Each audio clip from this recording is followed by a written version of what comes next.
Good luck with that. 8:30? Say goodbye. This crew getting out of here under 4 Anything hours. will be done before Wow. 9 o'clock. Okay. Bang your gavel. Yeah.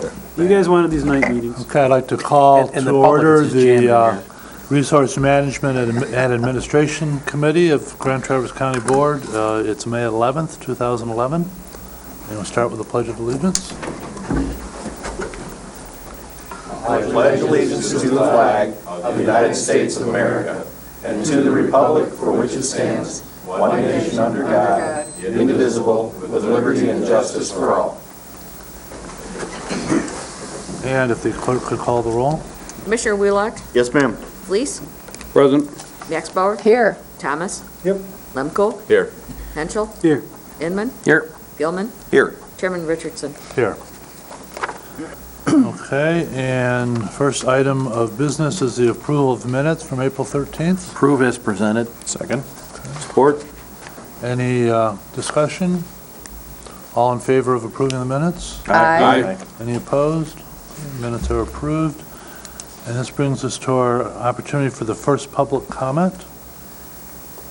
If you could read the rules. Any person shall be permitted to address a meeting of the Board of Commissioners which is required to be open to the public under the provisions of the Michigan Open Meetings Act as amended. Public comment shall be carried out in accordance with the following board rules and procedures. 1. Any person wishing to address the board shall state his or her name and address. 2. No person shall be allowed to speak more than once on the same matter, excluded time needed to answer commissioners' questions. Chairperson shall control the amount of time each person shall be allowed to speak, which shall not exceed 3 minutes. Chairperson may at his or discretion extend the amount of time any person is allowed to speak. Anyone interested in public comment? Okay, seeing none. Go on to the approval of the agenda. Motion to approve the agenda. Support. Okay, Dennis? Mr. Chairman and Board, I'd like to ask your permission to have a closed session at the end of the agenda to discuss union negotiations. Okay? All right. Any discussion on the agenda? All in favor? Aye. Any opposed? Okay, motion carries. No special orders of business? No, Is sir. that correct? Okay. Then we go on to the consent calendar. The purpose of the consent calendar is to expedite business by grouping non-controversial items together to be dealt with by one commission motion without discussion.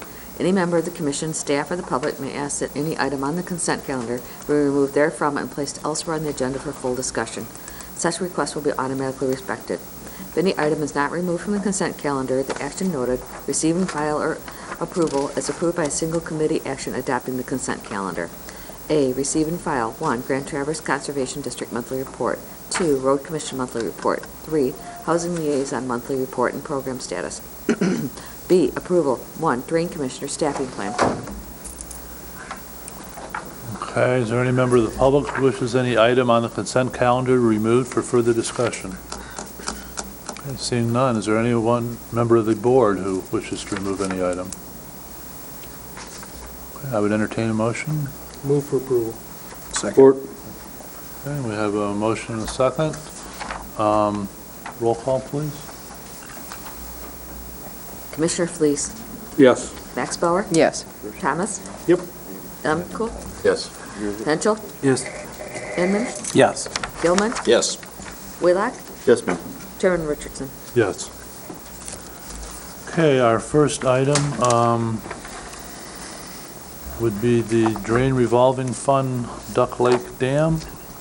And Kevin, are you going to do a presentation for us? Or are you going to do it, Dean? I'll start off on page 21.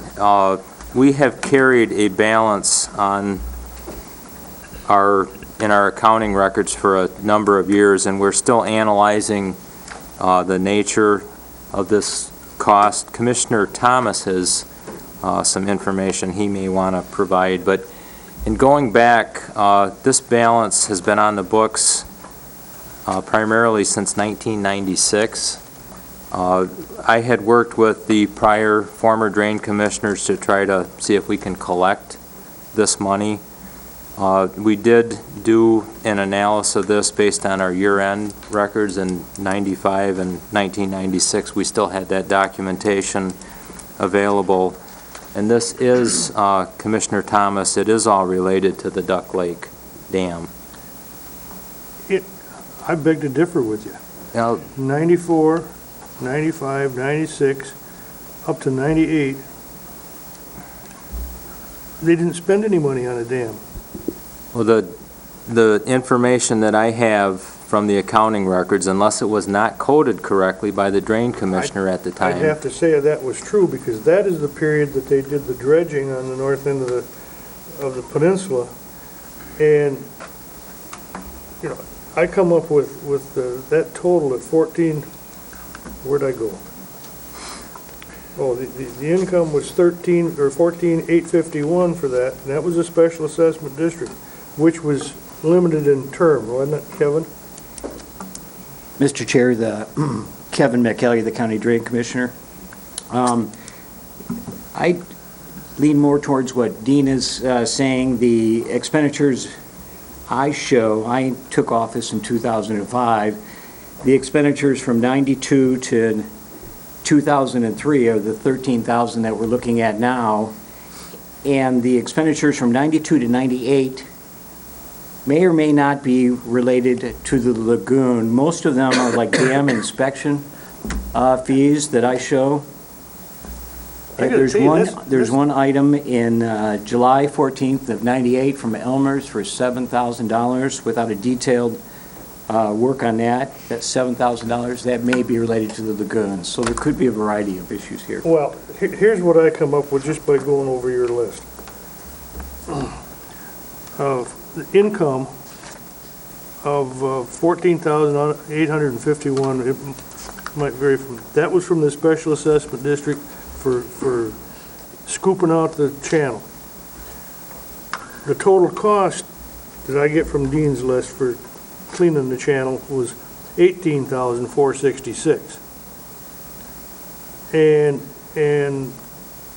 in that same period of time, from 92 to 203, I come up with $2,060 for the dam, and I gotta guarantee you, that was about all that was done. There was some work done before 92 when they put the fences up, and one other time that I can remember in 50 years, they came out and moved some rock around to protect the banks, and the county did that. There has been no, the reason why I'm bringing this up is when you're making your plans to reassess, you've got a whole bunch of dollars in there that should have been put towards a canal. And I'm not blaming anybody, but that's just the way it is. There was no work done on that dam for, you know, it's 50 years old. And I've got records here of inspections that were $100 a shot. Because that's all they ever did is drive out and look at it. And even if you took every 2 years, that's $2,500 for the 50 years. And I don't know how we're going to have to forgive this number because it's uncollectible. But I just want to make sure that we go by what the actual dam costs, because when you're talking $13,000, no way. Because nothing has ever been done to that dam except for the fence being put up.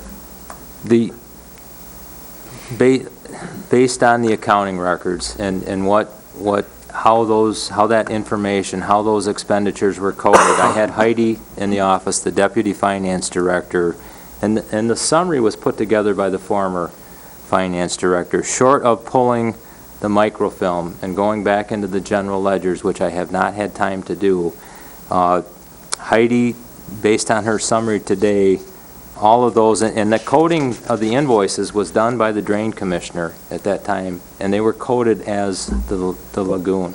That may be. And they paid the $13,000 reimbursement. The receipt that we had was marked. It was a transmittal from the drain commissioner at the time, and I believe that was that Maureen Kennedy Templeton?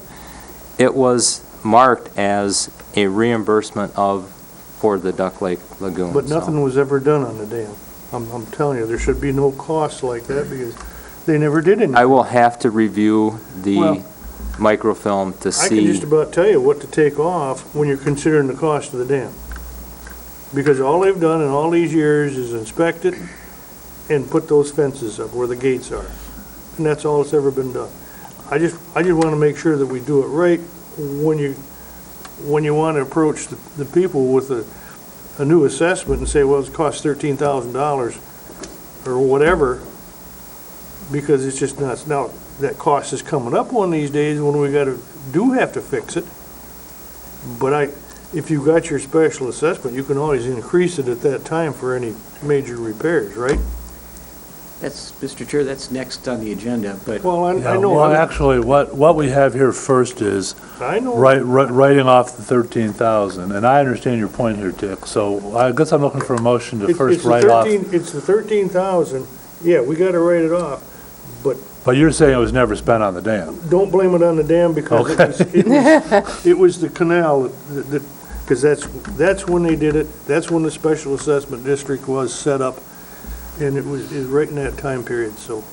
Commissioner Inman? Well, I'll make that motion that, so we can get into, I got some other questions, but I'll make the motion as requested, that we authorize the board to approve a write-off I'll of the support. deferred expenses related to Duck Lake Okay. Dam. Further 13,152. discussion on the motion? Yes. Go ahead. Whatever, so according to the write-up, there were expenses with this dam, and then it was going to be reimbursed by a special assessment. What happened to the special assessment? Well, it There- ran out. What do you mean it ran out? Let me give you a brief history.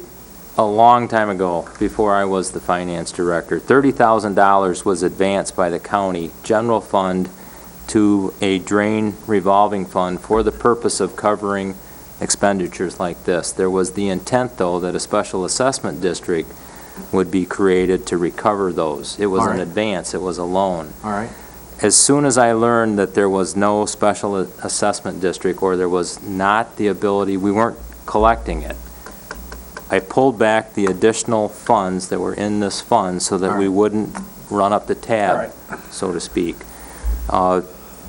And there has been, Kevin is the first drain commissioner that has given me any serious consideration on trying to collect, researching this to see what the costs were related to, and that's why we're here tonight. Mr. Chairman, there, in 1958, there was a special assessment district. When this court order, signed by Judge Brown, was signed in June of '59. Okay, that's when the lake level was established. They formed a special assessment district. All the property owners paid so much, the back owners paid a little bit, and the total cost of the dam, including everything, was around $15,000. That was paid out of that special assessment, but it was a one-time shot.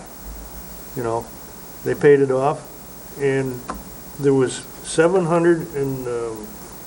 $769 or 79 something left over, which the county ended up with. I've got a letter here from the Green Lake Township clerk from 1970 that said they wanted that $739.90. They wanted it back to the township so they could pay for inspections. And when it got down to about $200, and I was on the board then, we sent it back because the town board at that time didn't want to fool with it. So that was all paid for with a special assessment. Whether you can find it or not, it was. Yeah.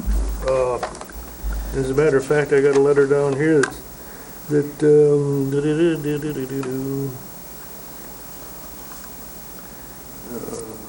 While you're looking, Well, Dennis? Yeah, what I was going to say was, Dick has talked to me about this, and Dean and Kevin, we've all talked about it. Unfortunately, fortunately, Dick was around when this happened. The rest of us have no history of this whatsoever. And it's also important to note that, I mean, this dam is like 3 doors from his house. He's been taking care of it all these No, years. it's on the other end of the lake. Oh, it's on the other end. Yeah. Okay. I have. But he takes care of the dam. So, but here's the thing. We still need to do some more research to know exactly what this number is. I think Dick still believes that there was a special assessment district, but I think till today, there have been inferences that there was, but we haven't found any document that says there was. Is that correct, Kevin? Right here. And would that be for the lagoon or the dam? No. 1960 and 61, Green Lake Township collected a special assessment tax for the purpose of constructing a dam on the outlet of Duck Lake located in Green Lake Township. But, I mean, that's minutes from the association. That's a letter from the township clerk, asking for the $739. But we've never found any documentation of the actual establishment of it, That's right. correct?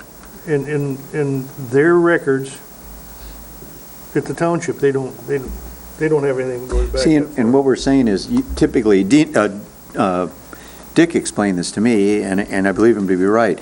When you set up a special assessment district, it's usually for a defined period of time, depending on the project.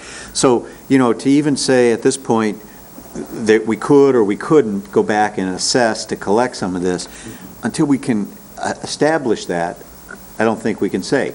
I have no doubt that Dick's right, that there was a special assessment district, but we can't show proof of that, and I think Kevin's position is, there's no proof of it here, so we know, we assume that it's ended, and there's no way to collect this money back, so we should forgive it.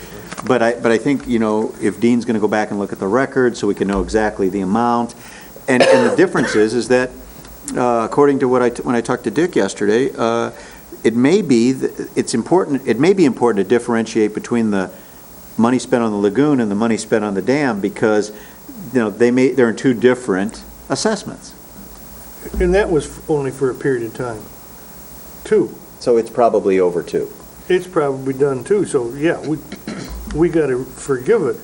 It's just that as we move forward, I don't want a bunch of false numbers saying how much it's gonna cost to operate the dam, because up to this point, all they're doing is inspecting it every 2 years? Mr. Chair, may I clarify a couple of issues on the floor? Number one, I concur, Administrator Maloya, that Commissioner Thomas has been monitoring this for years and probably has the most knowledge about what's been going on here. The $13,152 that I show currently being considered here accurately was expended for both items. This is confusing because there is a lagoon and a dam. The expenditures I show, a number of them are dam inspection, so obviously those are not relative to the lagoon. I'll be very brief here. So there's a variety. A drain revolving fund allows you to expend funds relative to a project, and then you need to assess those funds back and pay back the drain revolving fund. So, and yes, there was an assessment district. Obviously, more money was spent, some money was paid back. We've already heard there is the $700 some left over.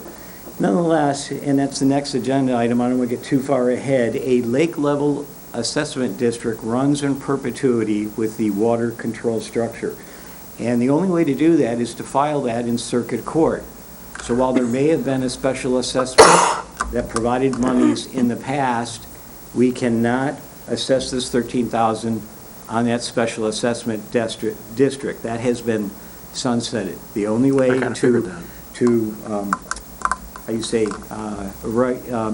accomplish further expenditures would be relative to the Lake Level Act Special Assessment District that must be filed in circuit court, and I find no record of it. Now, we have a Silver Lake Assessment District that most of you know that I've assessed that, and that is on file with the circuit court, so I have this experience in doing this, and there's no mechanism here. So we have an old debt, and there's no way to recoup it. And the way to stop this from happening again in the future is to consider a lake-level special assessment district. Okay. Is there any more discussion on the motion we have on the floor right now? Does everybody understand what it is? Yeah. Okay. All in favor? Aye. Any opposed? Okay, motion carries. So, and Kevin, I'll defer to you, but it seems to me that probably the best way to deal with this is to deal with the motion on establishing a special assessment district first, and then talk about loaning the money to the drain revolving fund? I'd be happy to do that. We already touched on that. In order to move ahead and not repeat errors of the past or, correct oversight, I recommend that you create a lake-level special assessment district relative to the Duck Lake land. There is already a court order that I have found that Commissioner Thomas referred to that mandates a legal lake level. And the commissioners, I find, have not delegated that authority so far. I can't find a document that says they delegated that authority to the drain commissioner. It could be delegated to the road commission, the drain commissioner, anyone that you see fit to manage that. So that's another item. But the purpose of that, in order to, there's ongoing maintenance expenditures averaging 500 every 3 years, as mandated by the Dam Safety Act. I could quote some legal numbers relative to those laws, so that's one requirement. Commissioner Thomas has generously been offering dam boards of his own free will. There are costs for that. There's been minimal maintenance on that, roughly $600 that's been paid out of departmental funds over the years. Let me give a brief summary. The big reason why I'm here, it's my job to advise you that there's no mechanism to assess any of these costs for mandating and for the mandated lake level and maintaining the water control structure. In addition, if there should be any failures or major maintenance requirements, the county is liable. There's no mechanism to assess those costs back. So without that, the county must borne all costs. The county must borne the old cost of $13,000 as well as any future costs. So it's my job here just to advise you that this is a mechanism to get this usual and proper and customary with other mandated lake levels. Dick? I do have a letter here to Ray Keffer, who used to be the drain commissioner for a while, from John Forsman, the prosecuting attorney. A review of the law with reference to the maintenance of the above dam indicates that the drain commissioner is responsible for the same. And it goes on from there, but I don't know whether I can find in here whether the Board of Supervisors gave him that authority, but the law back then said that the drain commissioner was the one that took care of the dam. I have that same letter from, that was when John Forsman. Yep. The same letter, as well as returning boards to Mr. Kiefer, was the drain commissioner then. But there is a legal mechanism where the drain commissioner must be the delegated authority. You've done that on Silver Lake. It's a minor issue, but I want to bring it to your attention that you have the option to designate, it's usually drain commissioner or the road commission, possibly even the conservation district, whoever you deem fit. Chris? I would move that the county board request that legal counsel prepare a resolution for execution by the county board of commissioners to establish the Duck Lake Lake Level Special Assessment District. I would second that.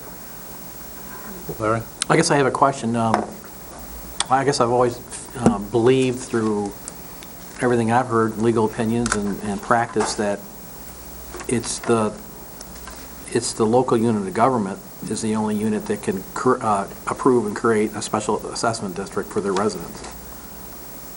Except for statutes that allow the county to do it. Which drains are. And lake level, which is a different breed. So those would be the two exceptions?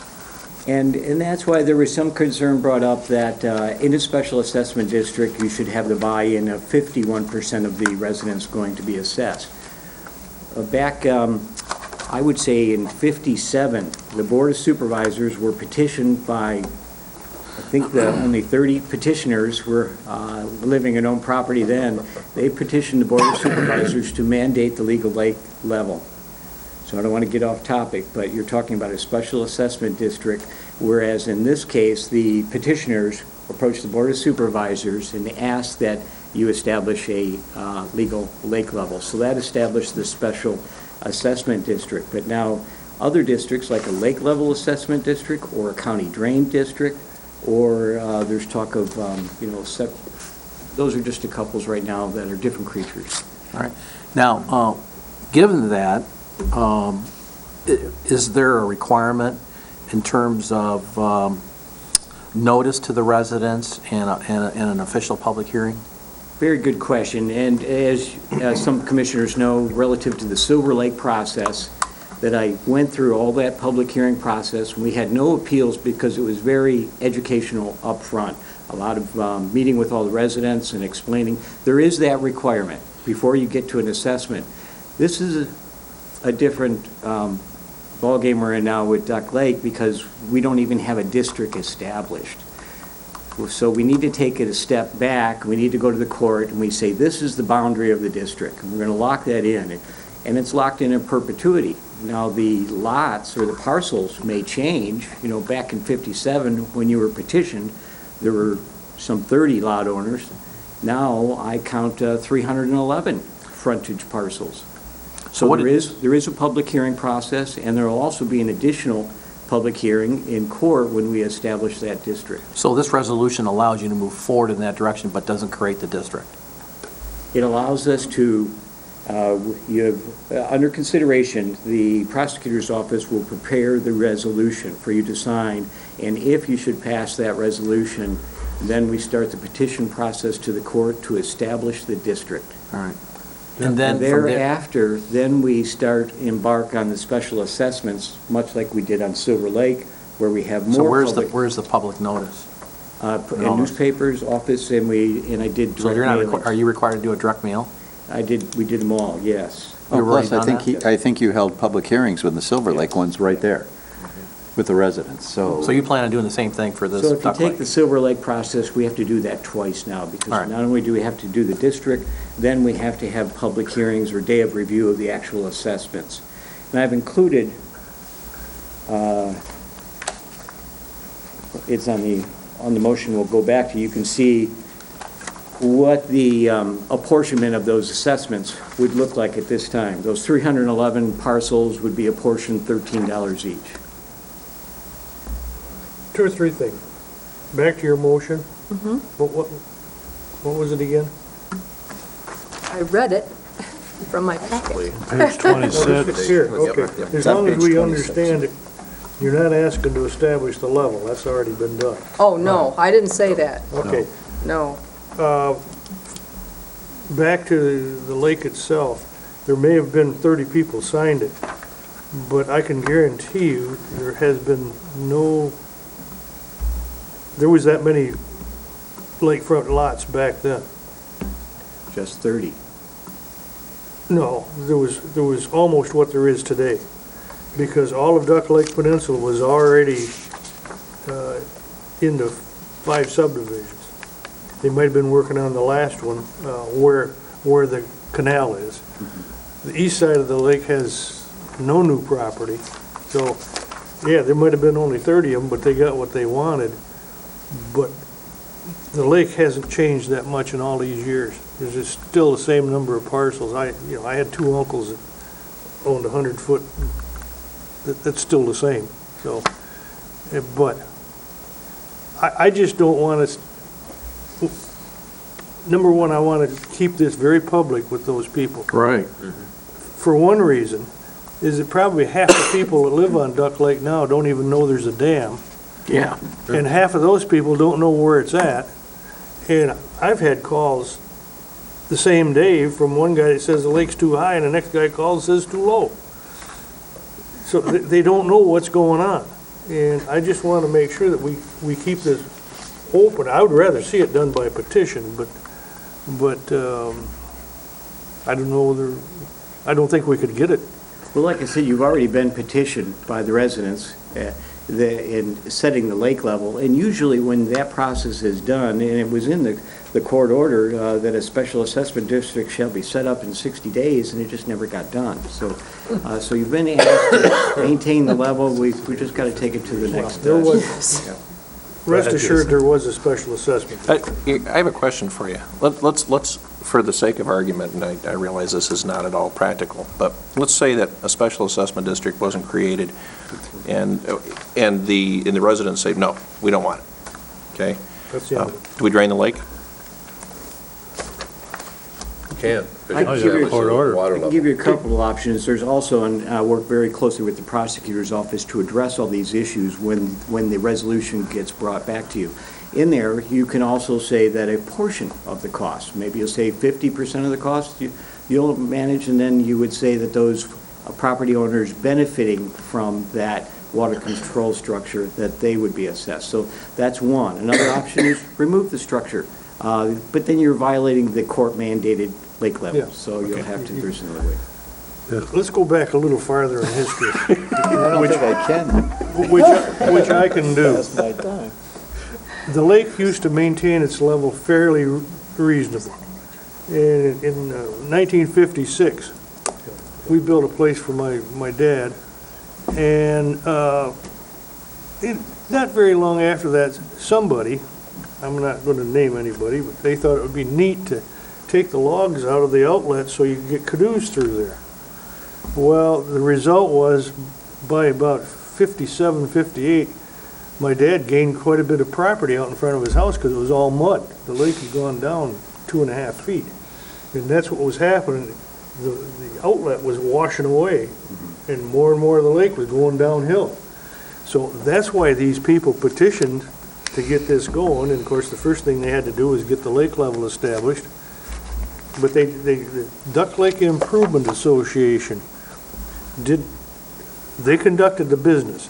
They got the engineering done, they got the dam built, and they got the township to collect a special assessment. And if I remember right, it was $15 a lot. That's right, there was an assessment district, the Lake Board managed it with the assistance of the Board of the Supervisors, the Drain Commissioner, and all. You're absolutely right. Duck Lake had the reverse problem of Silver Lake. Silver Lake people were sandbagging their front yards. Duck Lake people were complaining about the debris, the muck, the ugly lines. They wanted to keep the level up, whereas Silver Lake wanted to... As far as the building of the dam, I can't tell you about it because I was in the Army then.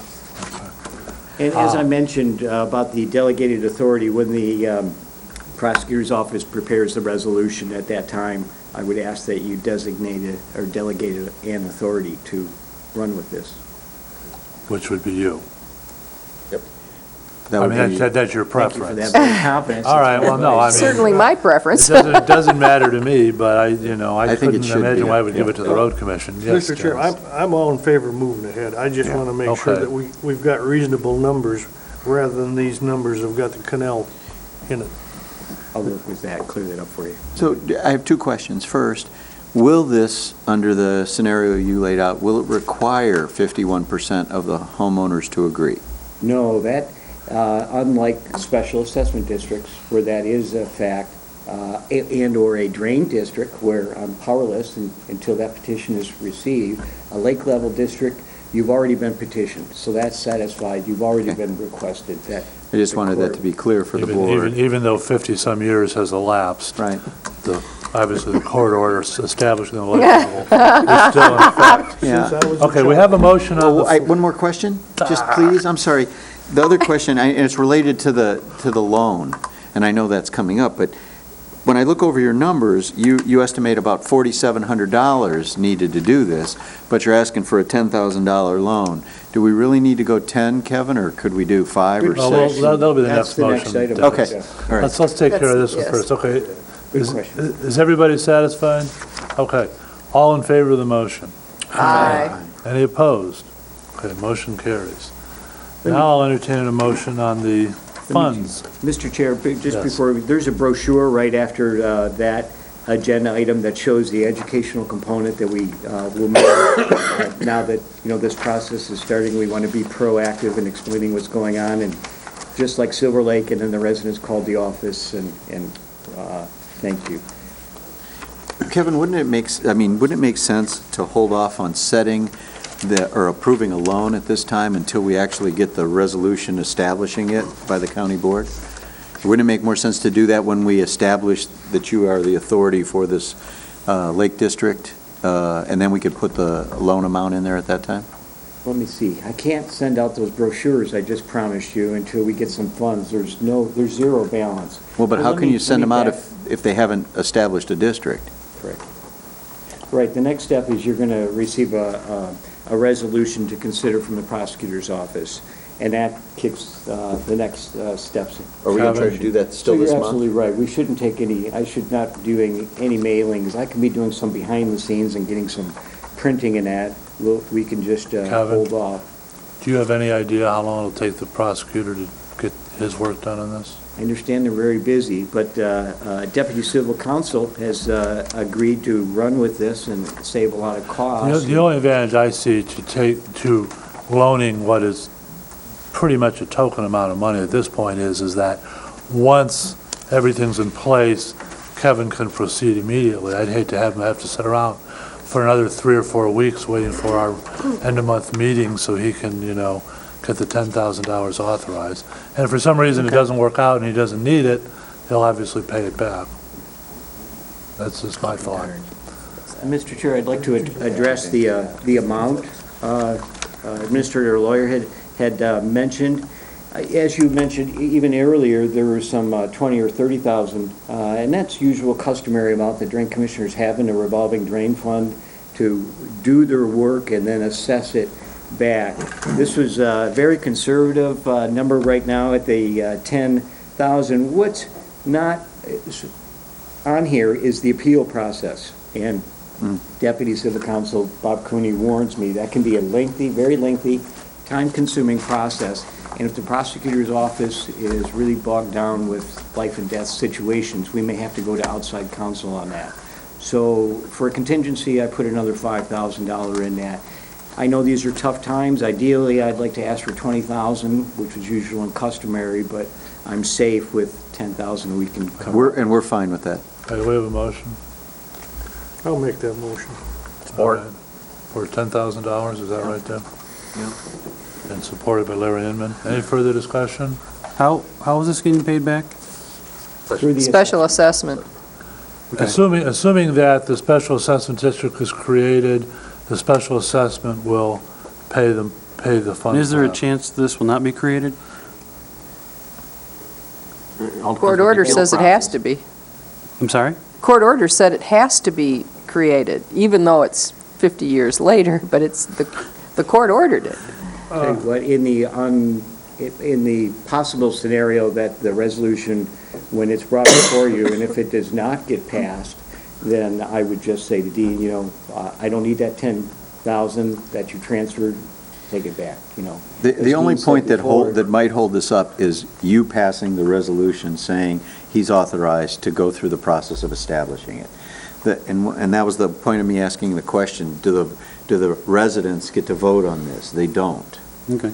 So once you say establish it, you're going to take it to court, you're going to get it established, and there's really no impediment to this happening. And the residents, the citizens benefiting and impacted do have a voice. In the initial process, when we're in court, when we establish the district, and then later on, when we establish the actual assessment numbers, they'll want to scrutinize all the numbers. What am I paying for? Where to go? Prove it to me. So there is that mechanism built in by law. Can they, and that's where you talk about the appeal? Correct. Yes. Okay. Yes.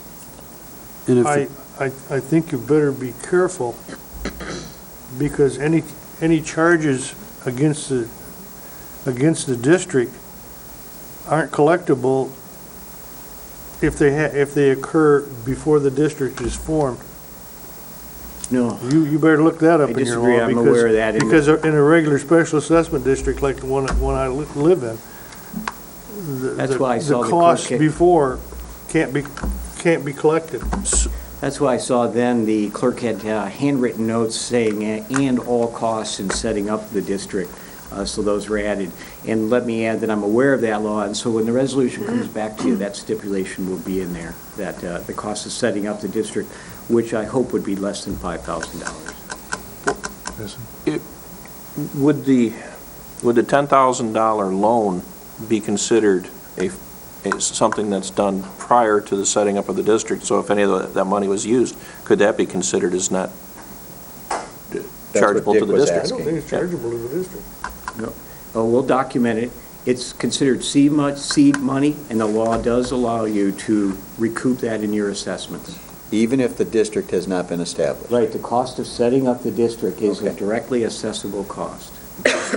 But the remaining amount is what I guess is what I'm talking about. If they're, because it's already placed in, who are we loaning the money to? The district? Revolving fund. Just a fund, it's seed money. You're parking it so that it can do its work, and then it's going to be paid back. We're loaning it from cash to the drain commissioner's office in Okay, a revolving drain- fund. okay. Yeah.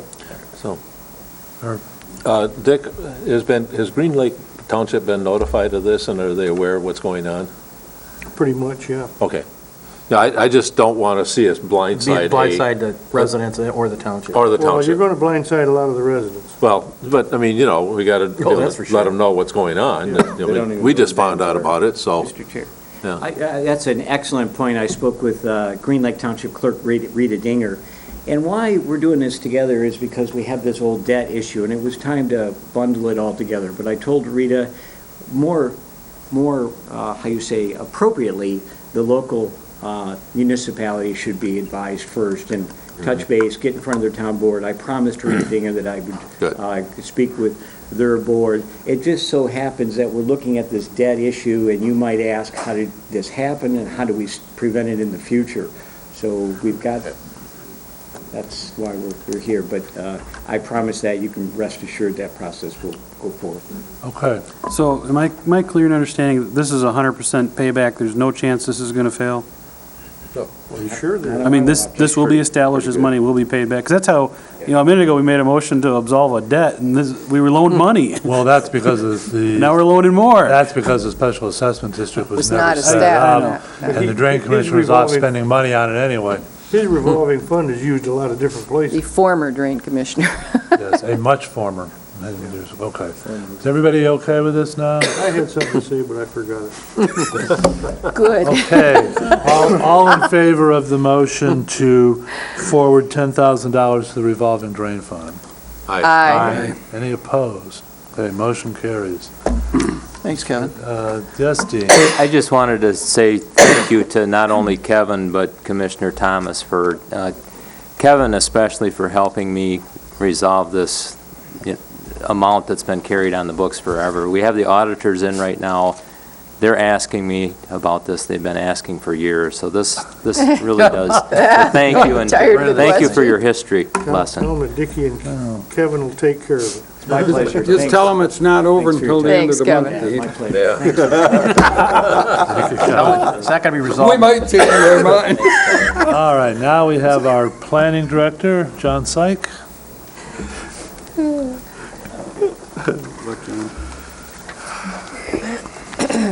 Good evening. My name is John Syke, Planning and Development Director for Grand Traverse County. A couple items on the agenda this evening for you. First is the 2010 annual report coming from the Grand Traverse County Planning Commission. This is a report that's required by the Planning Enabling Act, which requires planning commissions to report to governing bodies about activities on an annual basis. The Planning Commission was created by the county board in 1985, and over the years it has provided a mechanism which by the county can focus on how to manage its growth and development. Certainly up until the last few years, Grand Traverse County was growing at a great rate, experiencing a lot of growth and development, and there was concern about the impact on natural resources, as well as ensuring that there's a certain amount of planning and thought into how development occurs.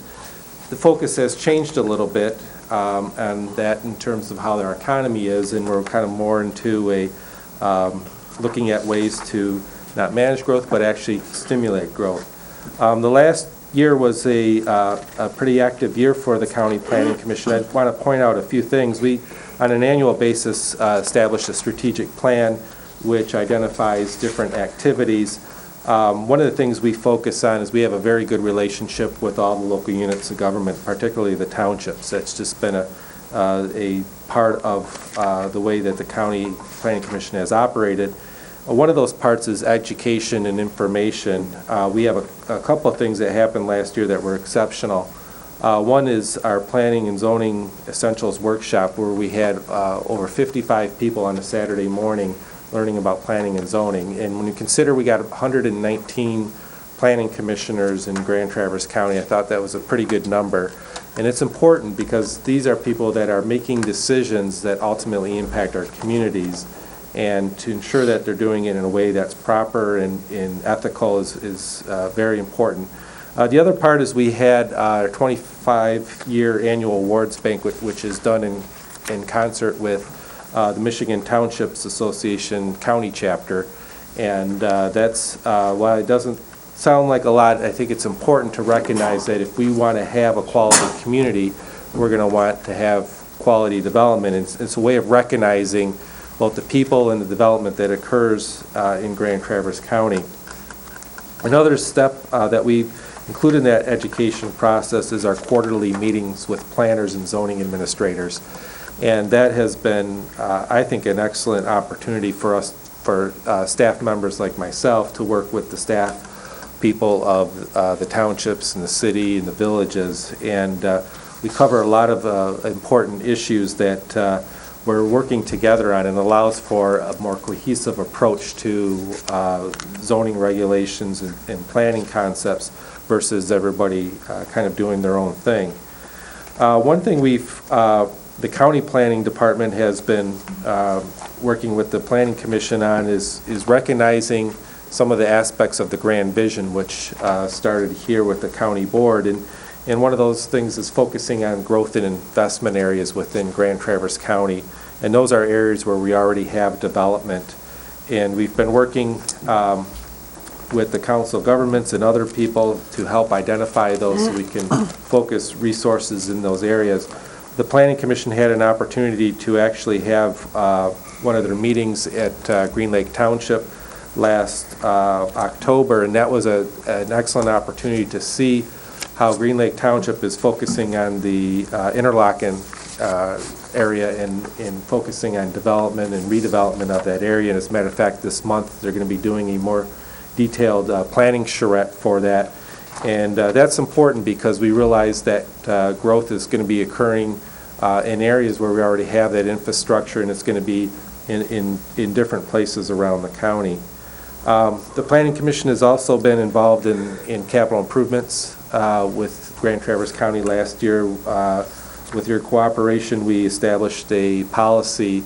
The Planning Enabling Act requires that county planning commissions review capital improvements, and we're thinking that the policy that we at least initially established for the county will be of benefit, and to your making decisions on various improvements to facilities that the county owns and operates.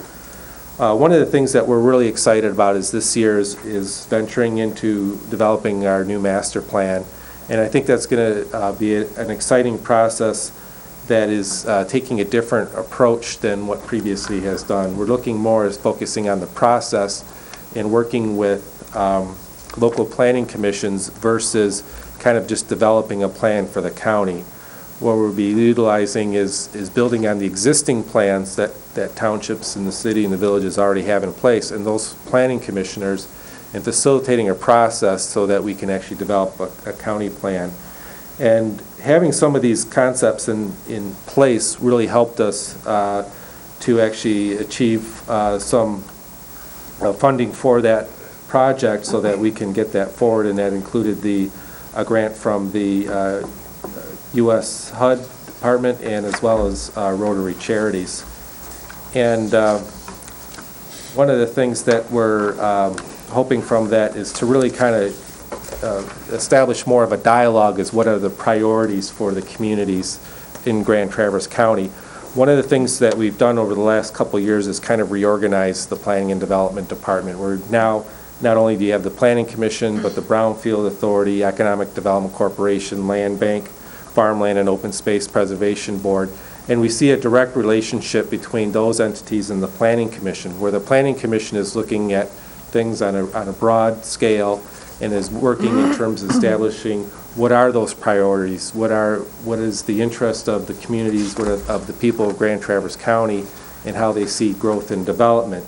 And once they put those plans in place, it's really the Brownfield, the EDC, the Land Bank and so forth that are some of those implementation tools to actually make that happen. And of course, we always work in concert with our local units of government. We review zoning ordinance changes and local master plans. And while we're primarily a recommending and coordinating body in that capacity, it's really important that we work towards coordinating a lot of that different legislation that is put forth in those zoning ordinances so that there's some consistency across the board. And also, I can't stress enough how our relationship with the local units of government are important because they do rely on us as a resource. We provide a lot of information to them on different issues, and we provide research and, in some cases, some limited amount of planning assistance to help them overcome some of the hurdles that they're facing. We're looking forward to a productive year, and if you have any questions regarding the annual report, I'd be glad to answer them. This is just information only? Yes, it is. Okay. Is there an opportunity here, when you bring all these townships together, to bring a unified master plan together so that it really, I see you're bringing all the townships and people together, to be able to maybe make a whole county master plan? Is that what you're trying to do?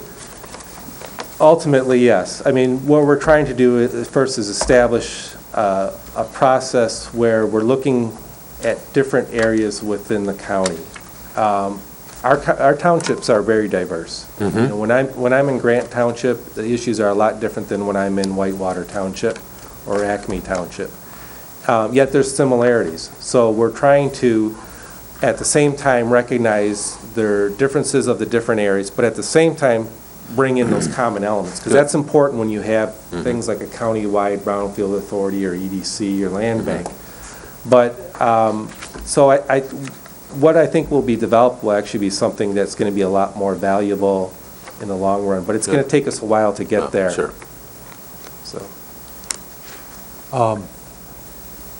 I've noticed that there are a number of townships that are talking about town center type plans. I think Acme, Long Lake, Green Lake are all involved in that. Are you working with all these townships in regards to plans like that? Yeah, we are to different levels. For instance, Long Lake Township is looking, and it's been their plans to have a village center at kind of where Moomers is at on North Long Lake Road, and that's where we're able to bring in some of our tools that we have. I mean, they can only go so far with zoning, but things like the Land Bank Authority may allow for them to kind of help achieve those goals. But yeah, pretty much every community has some type of a village center or town center, whether it's existing that they want to improve upon, like Green Lake Township, or if they want to build one like Long Lake. We've also been working with areas like Fife Lake Village and the township, where we're trying to get them to work together and focus more on Fife Lake Village as opposed to creating new ones, new development areas. So we help them with some of their planning and zoning. But yeah, it kind of depends on, the community's needs, but we help them as much as we can. John, did we enter into this contract with Strategic Solutions? No, that's the next item. Okay. Okay. Any other questions or comments for John on the annual report? Okay, so the next item is professional services agreements for the county master plan. And John, if you want to introduce them. Yeah, the master plan process is primarily going to be done in-house with myself and my staff, and also working with some of the other the local units of government. So we don't really have costs associated with it that we're not going out and hiring a consultant to do it all for us. So we have the expertise here within the county and with our local units of government to actually make it happen. There's a couple of things, though, that we really need some assistance on that are very specific to making this process work. One is we're looking for a very effective facilitator in meetings, and the other part is a concept that I've been calling computer visualizations, which I'm sure you have no idea what that might mean, but we want to make sure that there's a very visual element to this master plan that's going to be developed, because not everybody's comfortable with maps and so forth, and this is going to have some visionary concepts that I think are really important, and the best way you can convey those these days is graphically. And I have a couple examples of what those are. For instance, this is an existing photo, and I know you probably can't see it too well, but this is an existing photo of an area. It's a back alley here in Traverse City. And then through computer animation, you can see its transformation. And this is, when you do things of this nature, it allows people to really see what are the possibilities. It's not to say this would exactly be built, but it's a lot better than doing it just strictly in words or in a matter of maps. But that's something that, why this is really not the scale that we're looking at, is a tool that was available through us, through a company here in Traverse City called Visual Biscuit, and Sean Summerfield we're fortunate to have somebody that has that technical expertise. And Jason? These grants that you have listed here, the HUD Community Challenge Planning Grant, the Rotary Charities Grant, are those have we already approved those as a board? those have already been, those were awarded to county. The HUD grant was awarded it to us in October of last year. It's a 3-year grant. The Rotary Charity one was awarded, I think that was in November. Okay. And was that specifically to cover the services of Strategic Solutions or the Visual Biscuit Studio? Yes. Yeah, so this is something that the board has already... Yeah, it was budgeted, the budgets were set and in place as part of those grant applications. Okay. My only next question was how did you come to choose them? But if it's already been before the board, then I imagine that question has already been answered. So. Well, these were one of the things that we wanted to emphasize in this process. I think especially if we were using these grant dollars, we wanted to make sure that they stayed in the local community. So we were looking as our priority. We didn't want a situation where we were hiring consultants from outside the county or the area. And so that's why one thing we were looking at priority. But following up on that, though, and I apologize, I don't mean to take a lot of time, but following up on that, if this has already been discussed, that these grants were going to be used to hire Strategic Solutions and Visual Biscuit Studio, what are we looking at doing then today? Signing the contract with them and finalizing it? I mean, they were in the grant application. Right. They were part of the grant, and we approved the grant, but we never approved. I don't think there wasn't any discussion. There wasn't any discussion, as to my recollection, on who you would employ with the grant money, was there? I don't recall that at all. They were, Yes, they were correct me if part I'm of- wrong, they were in the grant application that you approved. But I don't think there was much discussion about the contract because it Right. was a grant application. Now's the time when you're discussing the contract. Right. Yeah, But the I think his question is, activities were defined, but not the contractor who was going to do the work. right, and this wasn't bid either, was it? No, it wasn't. That was ultimately my question, was whether or not it was bid. And even though it's not, it's no cost to the county, we're stewards of Right, and that's flows where we through were us, too. following the purchasing policy, which gives some exception to these types of professional services. Right. They're not required by law to be bid, Yeah, and our policy doesn't I think require John it. hit the nail right on the head when he said we wanted to keep it local. The grants were Yeah. local, we wanted to hire local people. Herb? I'll make a motion to approve the professional services agreement for the county master plan. Support. Any further discussion? Okay, all in favor? Aye. Any opposed? Okay, motion carries. Thank you. Thank you very much, John. Thanks, John. That brings us to staffing plan amendment for the sheriff's office. I guess the sheriff couldn't be here tonight to discuss this, so. Would you like me to You want to try to present? briefly do that? He's right in front of me. This is a request to take one of the detectives that, to take one of the people that were formerly a liaison officer and make them a detective. And this is to assist on the sexual abuse investigations and the child abuse investigations, as I recall. And please, Commissioners, correct me if I'm wrong on that. I can add to that. Go ahead, Larry. In a conversation I had with the sheriff regarding this, it's a minimal cost. The cost differential, like the memo says, is about $1,283. But they presently have one female detective by the name of Dawn that primarily has handled this in relationship with 4 liaison officers a year ago. Well, the beginning of this year, of course, the liaison officers went away.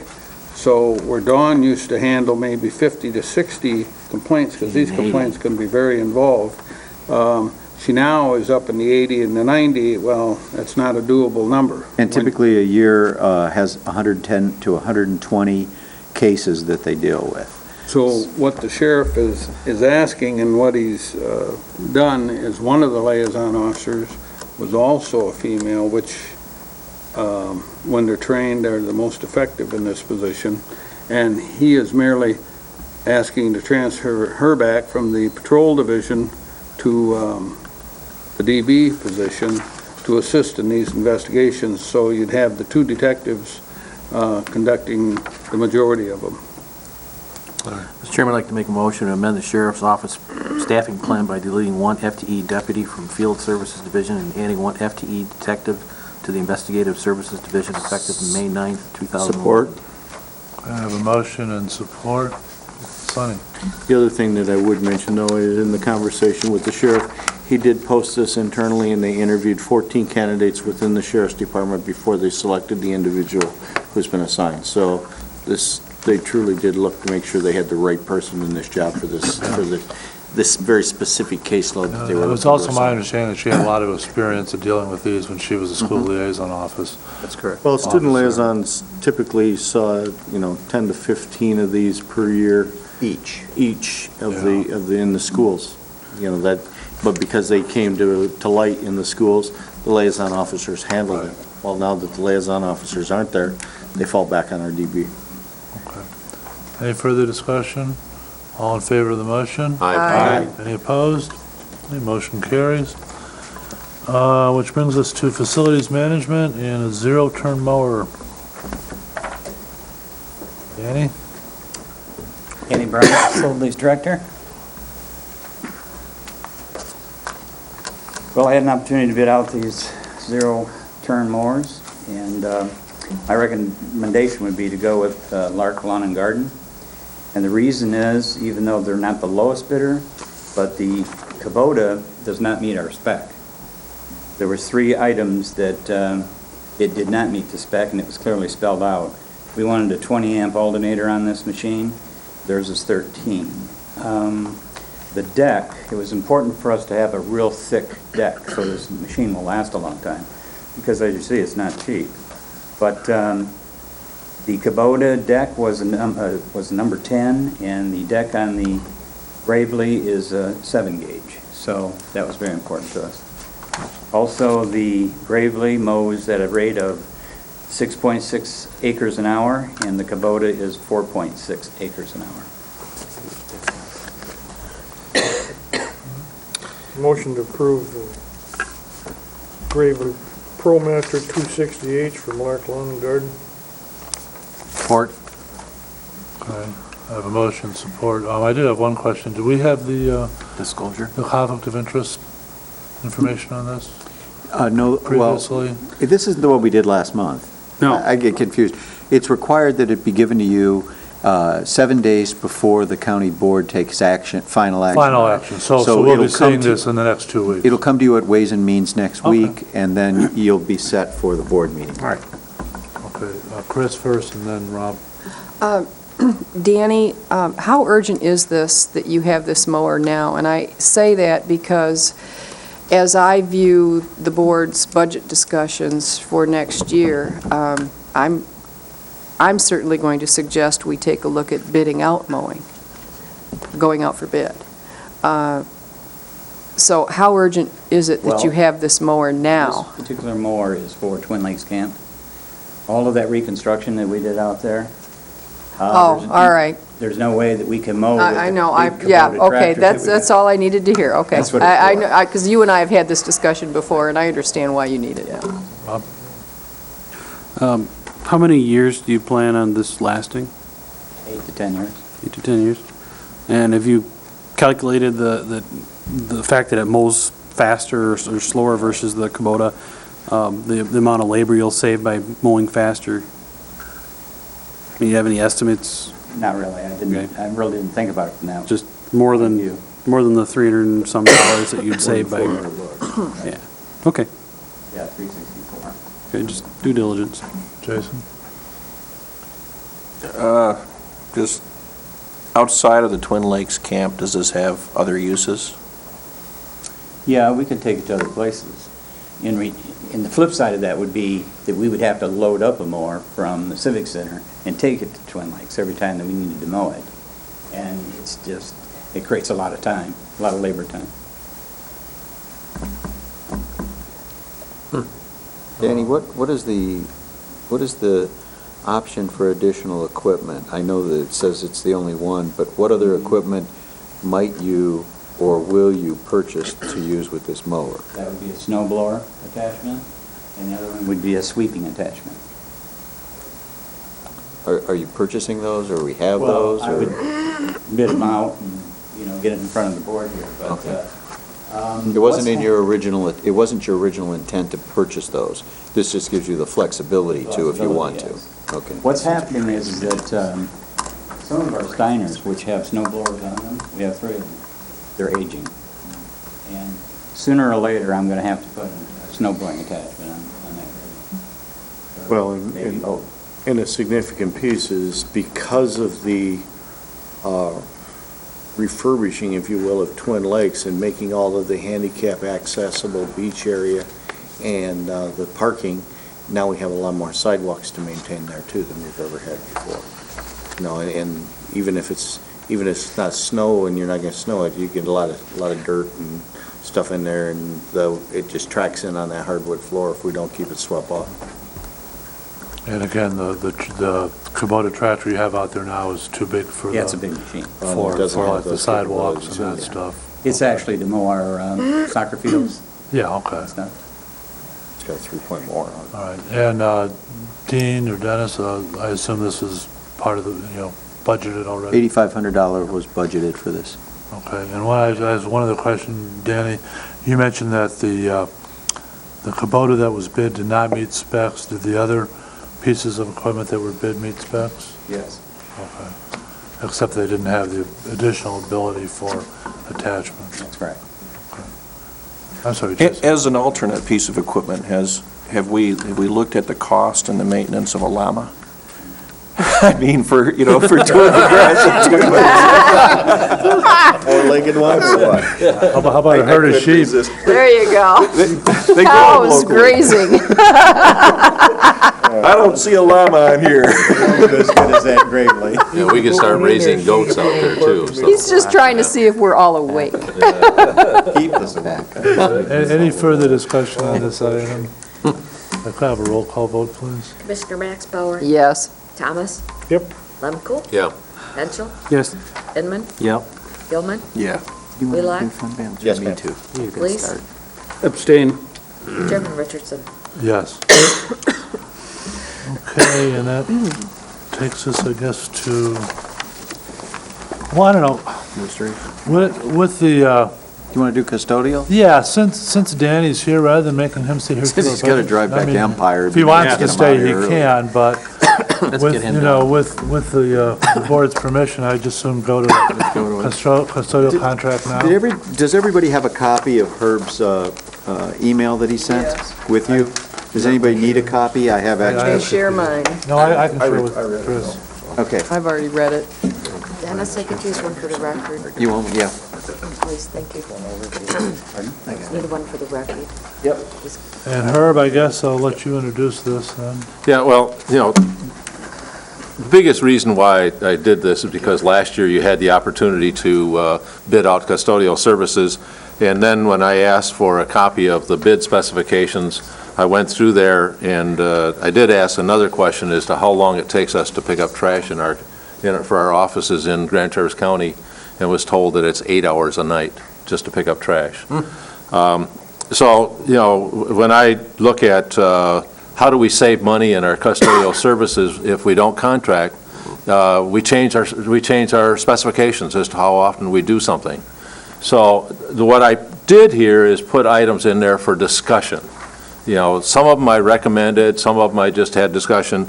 I do have a response back from Dan. He did respond back to me on some of these issues about why do we need to empty trash, and of course, he referred back to the custodial survey and feedback from the county employees, which I understand that they think that that's probably one of those issues that they like to have.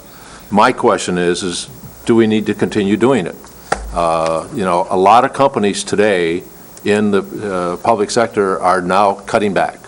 You know, I talked to Larry, the banks are cutting back for 2 days a week cleaning or 3 days a week cleaning. You know, Blue Cross Blue Shield has set up a process for all their offices throughout their whole environment that they do not pick up trash. You put a trash container at an elevator, at a doorway, wherever, and each individual employee picks up their trash and dumps it. Every time you walk in and out of an office to pick up trash, it takes time. And not all trash containers need to be picked up on a daily basis. Not everybody generates a tremendous amount of trash. Some do, some don't. So you have two different containers. One is a recycled container and one is a regular container. And they pick up their own trash and drop it off at a container, and then who's ever doing the cleaning in that building then takes it from that place and takes it out. So it saves time, saves money. You know, why do we need to vacuum offices? Well, you know, not every office needs to be vacuumed every day, but your common areas do. Your main entrances need to be taken care of because that's where your amount of traffic is. And it's also one of the focal points that you want to be able to be maintained properly. You can clean those on a weekly basis, you know, because they don't get that kind of traffic. So I think in some cases we might be over cleaning, some cases we may be under cleaning, but I think that you can balance those things out. And it's just asking you to see whether or not you would like to have those discussions. You know, our chairman could appoint a committee to sit down with Danny to talk about some of the issues that come up that I've put in here. We can have this discussion here. You know, when I said, can we set the wages for employees and benefits, if we contract out, there are contracts that specifically state that you will pay in the contract a certain dollar amount for wages and benefits for employees if a contractor comes in. You can do that. It's not a problem. It's your issue. Determine whether or not you want to be able to do that. You want to just go out in the free marketplace and say, whatever you are going to have to pay for your employees, then that's what you're going to bid your contract, and every business is different on how they pay their employees. So, you know, if I bid a federal contract, it says you have a set standard wage and says you will pay everybody $14 an hour, and you will pay X amount of benefits, and you will give them so much time for vacation time. So these are just some of the issues that I had brought up, and just to kind of for a discussion purpose. Chris? Well, I was in the minority in the budget vote. I did vote to contract these custodial services, and I would like to point out to the board that we have now that if we had started it January 1, over a 3-year period, we would have saved $220,000. And we are faced with a deficit this year, a deficit next year, and a deficit in 2013 in all probability. So thank you, Commissioner Lemkool, for bringing this forward.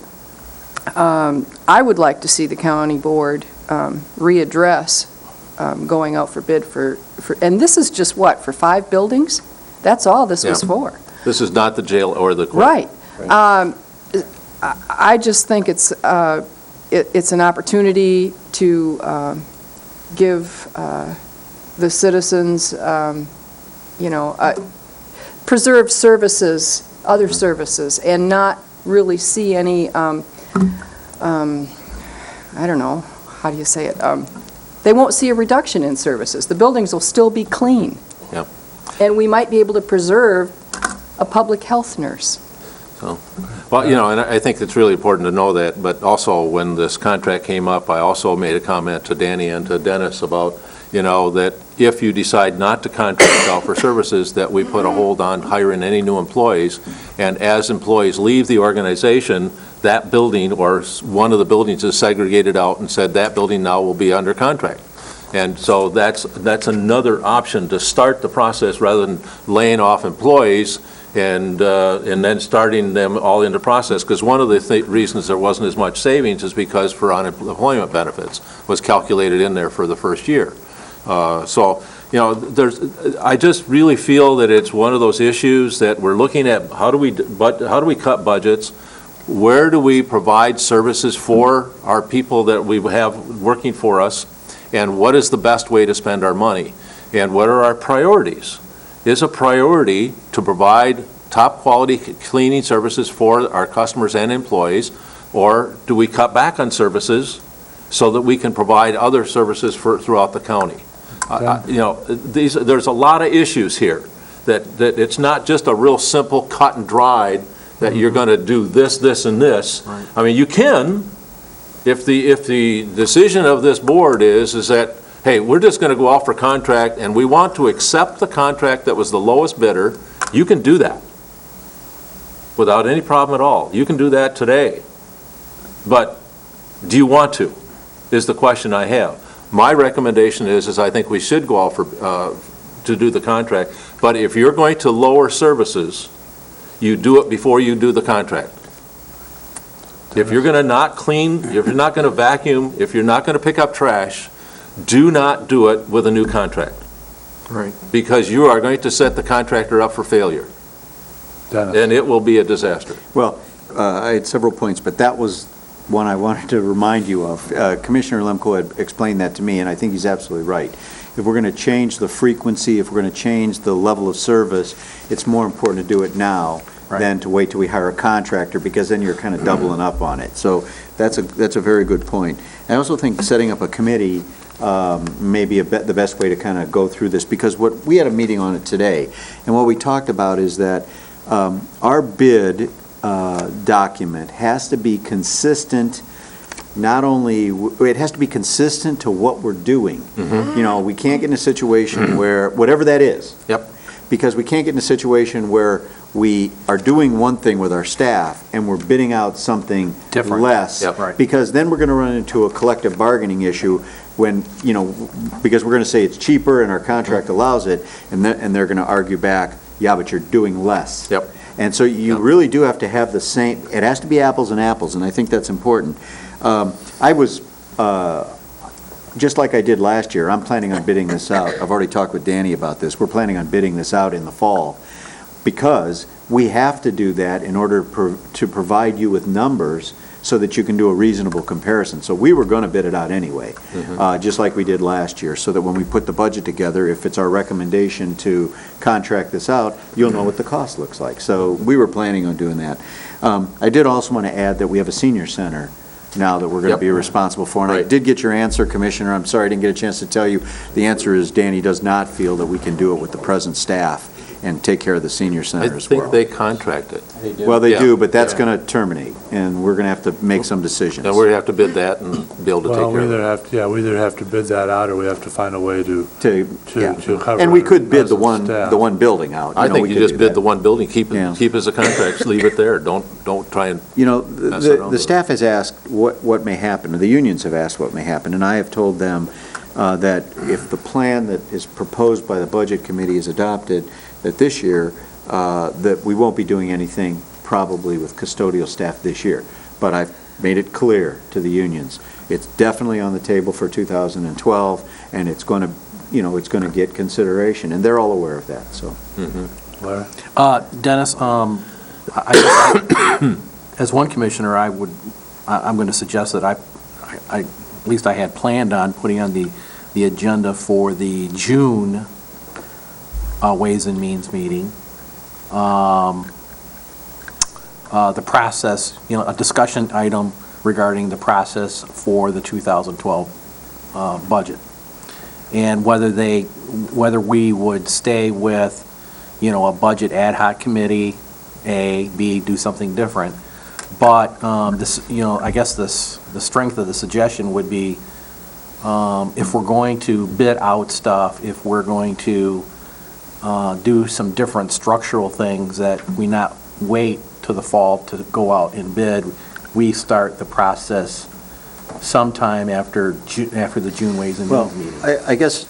So we're kind of, so we can make, so we have ample time to make decisions Well, and have the information. But we may have some difference of opinion about what this budget committee is going to do. I'm not suggesting that I give up my right or responsibility to propose a budget to the county board. Right.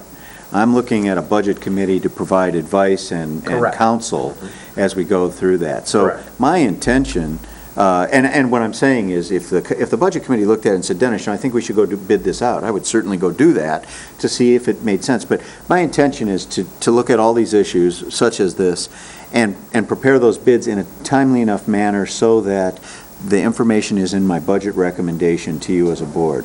The thing we have to balance, of course, though, if we start too early, we end up with bids that aren't practical to start January 1st. In other words, what I'm saying, if we go out on bids in June, you may not get the same prices, or people may not hold their prices till January. Gas prices could go up. There are a number of things that could happen. So we have to kind of balance the two. But yeah, that would be our intention. Our intention would be to have those numbers before we present you a budget, and we have to do that the third week in August. So, we do have to get going on it. There isn't a lot of time. Yeah. The bid contractor that is the lowest bidder said his bid is still good. I did talk to him. No, that doesn't and so- matter. But it does We have to make a start all difference. over. It just- Yeah, I agree. I think we need to start over and make sure we're doing what we need to do and not anymore. It's a good benchmark, though. I mean, Sonny? Danny, I guess I have a couple questions. Number one, we reduced the janitorial staff by one person in this year's budget. Have we seen any, or we gotten any complaints from any of our departments or any of our offices? A few, but you gotta understand that we're using a lot of temps too. And But the it's- whole makeup of the custodial department is. But what Danny is saying, but I want this to be clear. Some might infer from what you said that we're adding temps to increase the staff. What's happened is we have two or three people that have been off on workers' comp and things.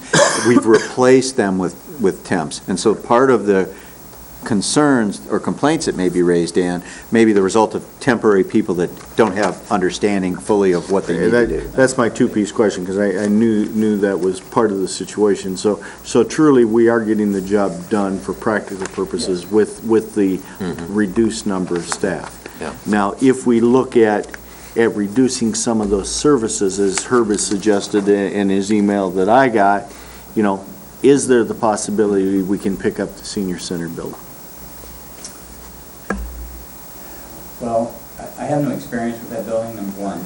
I don't know how frequent it's used and how many people are in it and all of that. So I'd really have, before I answer that, But it's certainly, I don't believe we're in a position to say, no, we can't do that. Yeah, I would hate to say absolutely not, but Well, on the other hand, after. Dean's comment, I think, is appropriate. When we look at the senior center, that budget is currently paying for cleaning services. And so we can make a determination that we're going to clean it with contract, or we can clean it with part-time employees, or, we can make that determination. But I'm assuming the cost of cleaning that senior center is going to be covered by that senior center millage, yes. Yeah. But I guess my one concern, and Herb made a point, and so did Dennis, to say, if we're going to change the way we do business, We got to do it. whether it be, whether we're disinfecting all the doorknobs every night or not. If we're going to change the way we do business, we need to be doing that before January 1st. Otherwise, the independent contractor that comes in here to provide that service, everyone's immediately going to say it's his fault that it's not being done. We should really shoot for July 1st to change whatever we're going to change. So we, I don't know whether a committee is the right thing to evaluate what services we're providing, and probably that's the thing, is what we need to do is list what are we doing in each of these buildings. My purpose for suggesting a committee is, I don't think this board is going to sit here and take up time going through that full bid No. spec and deciding what level of cleaning we need to do. I don't have any plans. And I have to ask, we don't really nothing to do. Danny, we don't disinfect all the doorknobs every night, do we? A good share of them, yes. Do we really? Wow. And 5 minutes after the building's open, they're not disinfected anymore. That's absolutely ridiculous. I don't like to be accused of micromanaging. To me, this looks like something that, management should be doing, i.e., you know. So, but I Dennis think. and Danny, deciding if a lower level of service is justified and whether or not you can save money doing it. My other comment about bidding, if you're serious about bidding it out, is, and I've made this comment to a few people already, if you're going to bid it out, bid the whole thing. Bid I everything. agree. Oh, that's what I'm talking about. Yeah. Absolutely. Oh, yeah. Don't do a divide and say, we're Right. going to bid this half, but not this No, half, or No, I whatever. don't believe you can bid the jail. I think the jail and the courts No, have there are some have things very we'll have to specific pull out. requirements And the prosecutor's that you cannot office. allow. That and that- I think the jail might be an issue because the person that works in the jail, it's actually inmates that primarily do the cleaning. You know, Right, it's not a He's a custodian, maintenance worker. right. Okay, But the jail needs that person there. that's, yeah. Larry? Well, my former employer, 2 years before I retired in May of '09, changed their maintenance structure, and they picked up trash in the rooms, in individual offices every other night. They vacuumed once a week in the offices. They cleaned the general areas, I believe nightly. It was just a quick vacuum, clean the toilets, and they were in and out. And they saved a substantial amount of money. And we didn't, as employees, really recognize any really difference in the cleanliness or the difference of our work environment. So I We went to work every other day. Yeah, but I think that, you know, the way to handle this thing is that let's have, rather than the board setting up an ad hoc committee, let's have Dennis and Danny work together, and if they want to pull, you know, you would be an excellent resource, because you did that for a living. You know the ins and outs of these things. If he wants to pull a couple commissioners in for some suggestions and advice, let it be Dennis's discretion. Larry, please.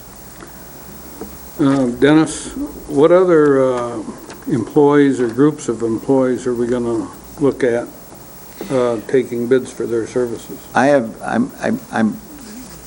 My apologies, I'm not ready to talk about them specifically because I haven't talked with the unions to make them aware of that, and I'd really like to give them the benefit of knowing.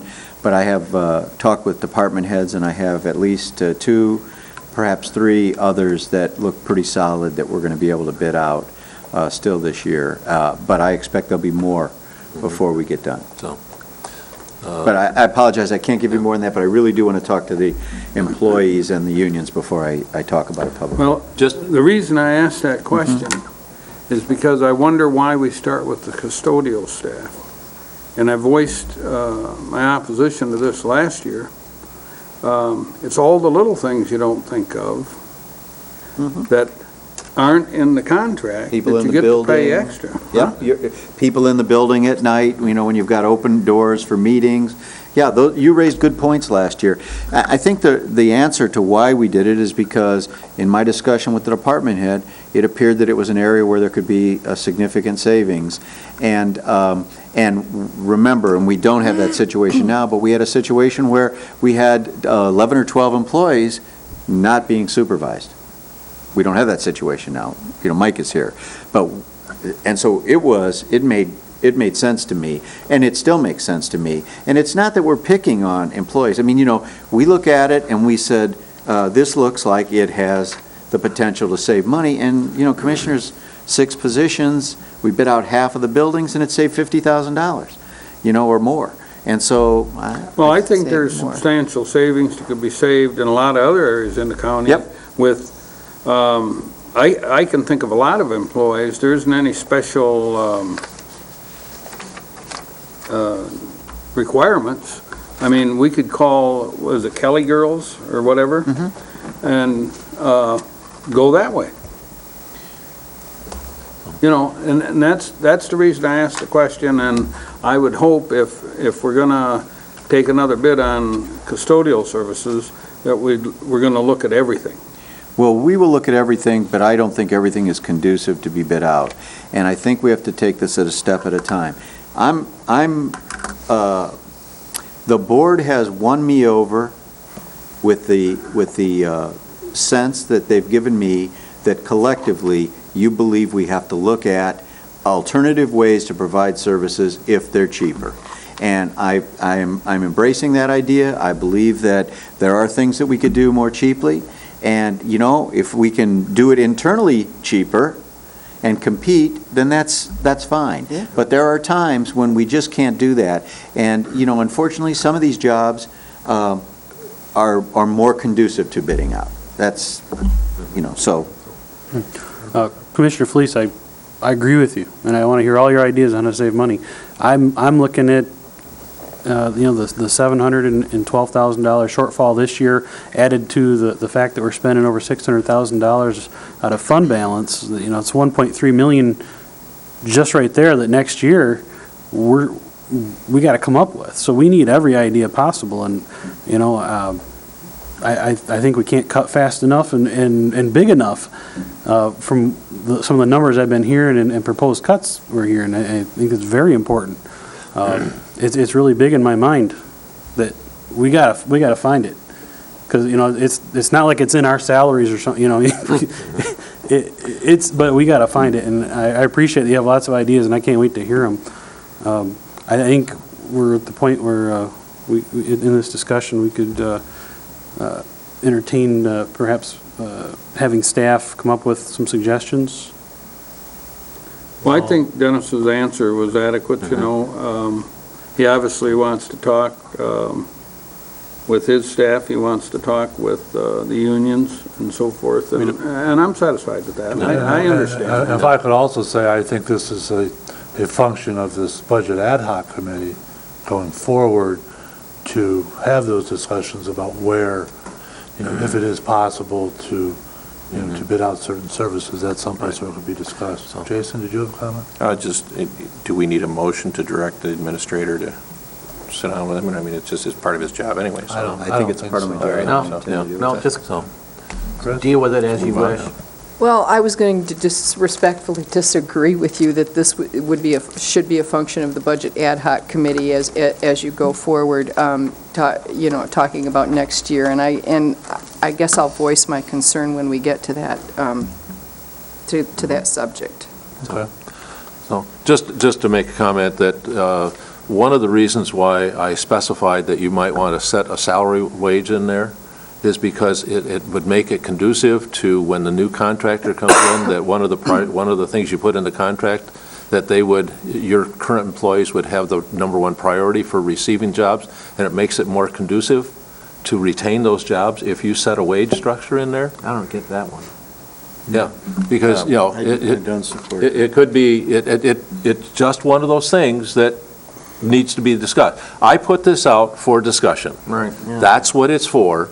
And that's what I want, is that kind of a good, open discussion. I'd love to have the employees come back and say, you know what, we can get by without this, this, and this, because we can do that. I'd love to see the employees also be involved with how can we help to make our environment better, to be able to do that. One of the other things that you can do is the current staff with the union can bid on the contract. I mean, that's done all the time. So they come in and say, we can do it for this amount of money, and this is the way it's going to be.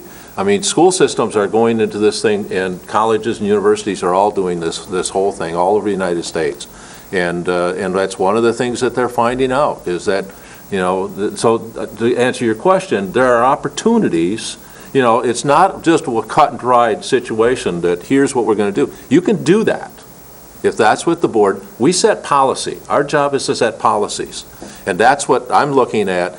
And you're setting a policy with culture when you start changing the way you provide services for your employees. That's a cultural change and a policy change. That's the discussion that we need here as a board.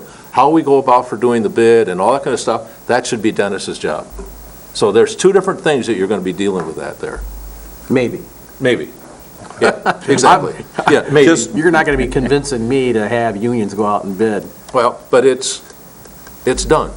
To respectfully disagree, Commissioner Lemkool, if we're going to hamstring any contract efforts by limiting them to the rules that we must live under already, why would we bother? I just, I don't even think that That's should the even be whole- entertained. Whole premise of trying to lower the cost. I think the point of, the reason it's cheaper to contract is because we pay our custodial staff around $20 an hour plus benefits and everything that goes with it. I talked to Porcelain Patrol, they pay $9 to $12 an hour. That's the savings. There's your savings. Plus your contractors can get away with employing No people for pensions partial and- shifts. Yeah. Yeah. They so can on do and so part-time forth, employees. Where, Yeah. once Or we we, can't. once we're employing somebody full-time, we're But one of the guaranteeing them things that is $80 happening, we're paying for and it. Danny gave me some things about how many square feet per hour we're cleaning, I was very impressed. I mean, I was surprised that it was so high. Yeah. And because one of the things that's happening is equipment now is taking on some of the production. Oh, yeah. So they're having rider vacuums that can go up and down hallways with long hoses.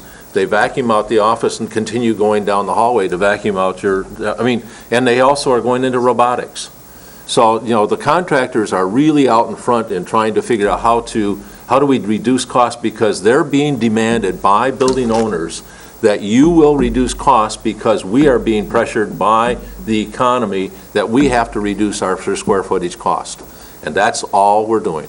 And of course, the other thing you're doing is when the the employee's getting less money, but you are paying somebody a profit for running the show. Oh, yeah. And I guess the question is whether, you get an equivalent job while letting that person make a profit, or whether you can get a better job by, paying your employees, a little more money with benefits, that they can actually make a career out of it. Anyway, are we done with this subject for now, I Yep. think? It's Dennis's ballgame. Okay. Thank you very much, Danny. Thank you, Dan. And Dennis, and Dean, I guess? Fund balance discussion? Yep, on page 44, when we had our meeting with the Budget Committee last week, one of the things we talked, after we got done talking about 2011, we started to talk about 2012.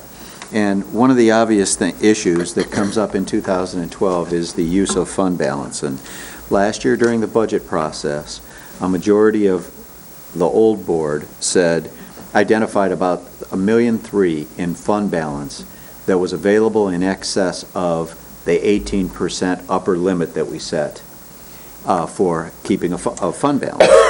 At that time, the commission, when they put the budget together, made a tentative agreement that said we'll spend $625,000 of it in 2011, and we'll save $625,000 of it for 2012.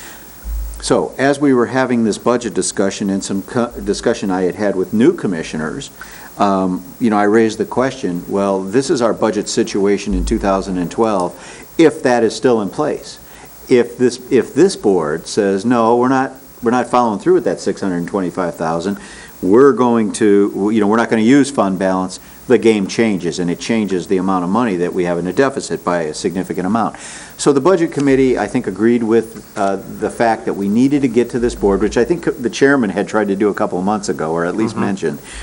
And we thought it was important that we get some clear direction on what, if any, use of fund balance will be availed to staff as we put this 2012 budget together. So Dean went back and looked, and this is just a very brief summary, but what happened was we had 625, we took 300,000 of it to pay off the debt on the health building and end our debt on the health building, which should have cut into that 325. But then we ended up not spending a little over 200,000 of what we had budgeted last year. So it brought it back up, and a little bit here, a little bit there. Dean is saying there's about $587,000 that he calculates will put us to the 18% if we spend it. So we have identified the amount. Now what I need to know from the board is, are we going to use any fund balance when we prepare our budget for 2012 or not? Okay, well, let's start with Jason, then we'll go to Chris, then we'll go to Larry. Going below the 18% has some pretty serious consequence, not only to the county, but to the townships, township governments as well, is that correct? No. How? When we're talking about how it affects us, does it not affect our bond rating or the ability to buy at reduced rates? Not significantly. I think and Dean, you can chime in, what I think affects our bond rating is if it does impact our bond rating if we continue to see that fund erosion. But really, when the bond councils look at this, they not only look at a whole number of things, but when they talk fund balance, they not only look at the general fund balance. One thing that we hear immediately is they look at the tax delinquent fund balance. And as Commissioner Richardson told us last month, and he brought last meeting of the Budget Committee, that fund balance has been increasing. And if you look at it overall, we've pretty much stayed the same in fund balance. So my point is, they're not looking at $8 million going to 7.5. They're looking at $20 million maybe going down to 19.5, or maybe staying at 20 million, depending if the tax delinquent fund keeps going up. So it doesn't have that same impact the way you might think, but it does have some impact.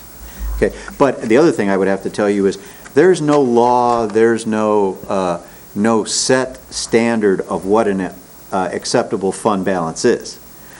We set it at 16 to 18 in our policy. I believe so. I think it's 16 to 18. The auditors would tell you generally you want to be in the 15 to 20 range is what they typically say is a reasonable fund balance. So. Are you done? Okay, Chris? I was opposed to using so much fund balance in 2011, primarily because I believed, and I still believe, that our revenue problems are going to be out several years. My question for the board is, we went ahead and we used $625,000 in fund balance this year. We're now trying to cover another $712,000. What happens not in 2012 if we use all $587,000 of that fund balance? What happens in 2013? We will not have any fund balance to draw upon. We have drawn upon fund balance in 2009, 2010, 2011, and we're going to do it again in 2012. I was never opposed to using fund balance over these years. I was opposed to using the large amounts that we've used. But my question is to the board, if we go ahead and we spend fund balance next year of $625,000, that will take us probably around the 18% goal, the lower limit. What happens in 2013? Larry? Well, the whole premise behind that discussion was, should we try to establish a game plan for not a one-year budget, but a two-year budget? And that splitting of the $1.2 million provided some flexibility for the county board to have a closer understanding as to what that year and the next year's budget might look like in terms of reductions that we would have to make using fund balance. The other part was that there was some concern among commissioners about laying off staff and having more than 18% in the fund balance as a viewpoint from the employee to the employer, that the purpose behind a fund balance is to protect you from the ups and downs of the economy so you can stabilize your staff during ups and downs during the economic cycle. So, that's another purpose behind the fund balance. So, some of us were concerned about laying off staff and having an overly rich fund balance. But I guess my concern now, and I was the biggest proponent of splitting that and using it for the 2 years, was we were all hopeful that we'd begin to see signs of a little bit of recovery, a little bit of better revenue creeping up at the county level. And, I don't think none of us really envisioned the strength and impact on tax, even though we budgeted tax tribunal reductions and local review board reductions. The only question I have in using the fund balance for next year is, are we going to see signs of some stabilization and some recovery, more activity, economic activity in our area that will give us a signal that things are beginning to improve, and we can now, have some sense of a stable budget. The unknown factor, I think, moving forward for me is how deep does this tax tribunal and these board of reviews go for the next couple years? My only concern about using fund balance for 012 is it just plugs up 013 and then potentially 014, and if even if we remain flat, we're not going to see, I don't think, enough revenue to make up that $620-some thousand in the budget to replace the fund balance for the following year. So those are my only reservations. Today I might have a different viewpoint. I might want to say either keep the money in the fund balance and leave it there, or take maybe $500,000 and swing it over to the capital improvement fund, because we're winding that fund balance down to Zero. Pretty much to zero, and that would give us some protection about, ongoing serious maintenance that we have for our facilities or things that come up. We would have, a source of funding for that, so maybe swing $500,000 over the capital improvement fund, not use fund balance for 012, and make the structural changes that, we've all been kind of thinking about outward and behind our brain, for the last 6 months that, we probably need to do, because you're right, Commissioner Baxbauer, we've been looking at this thing for 3 years, hoping to see, a positive direction, and we haven't seen a positive direction over the last 3 years, so, I guess I'm more inclined to try to work out, a budget without it and safeguard the capital improvement fund by an additional $500,000. I mean, that's just one thought. If somebody brings something else up, I might buy into it and say, yeah, it's a better idea. But I'm just concerned about filling a hole for the next year, if things stay flat or we just continue to get pounded by, more appeals for tax tribunals and more appeals for the board of reviews locally, so. If I can make a comment, Rod, if I can make a comment about Commissioner Maxbauer's comments. It's really easy to paint a dark picture by looking at one piece of information, and when we talk about, the general fund balance took a $712,000 hit, which is why we've had one of the TV stations at our last 2 budget ad hoc meetings. In fact, it's only about a $211,000 hit, looking at just 2 other pieces of information that go with that. Part of the problem is we don't have as much information as we'd like, and this is what I've been working on. And Dean can tell you I've been ringing his phone off the hook over the last 3 or 4 weeks, trying to dig up more information, understand how this whole complex cash flow thing works. But in general, the more information I get, the more I can see that the county is really in pretty good shape financially. Mm-hmm. Yes, mm-hmm. We, we're having what I view as a short-term revenue problem right now, but it's not a huge problem, and I do think it's going to get better. Do I want to conserve money? Absolutely. Do I want to try to, root out waste where we can find it, or just say, you know what, that $50,000 there, that $100,000 there, that's not doing any good. Let's get rid of it. That's fine. But to just go in and say, at all costs, we must maintain a high fund balance, to which I would say, to what end? What's the point of having a $10 million fund balance if we're laying off all our employees and cutting services? So we have a $10 million fund balance for what?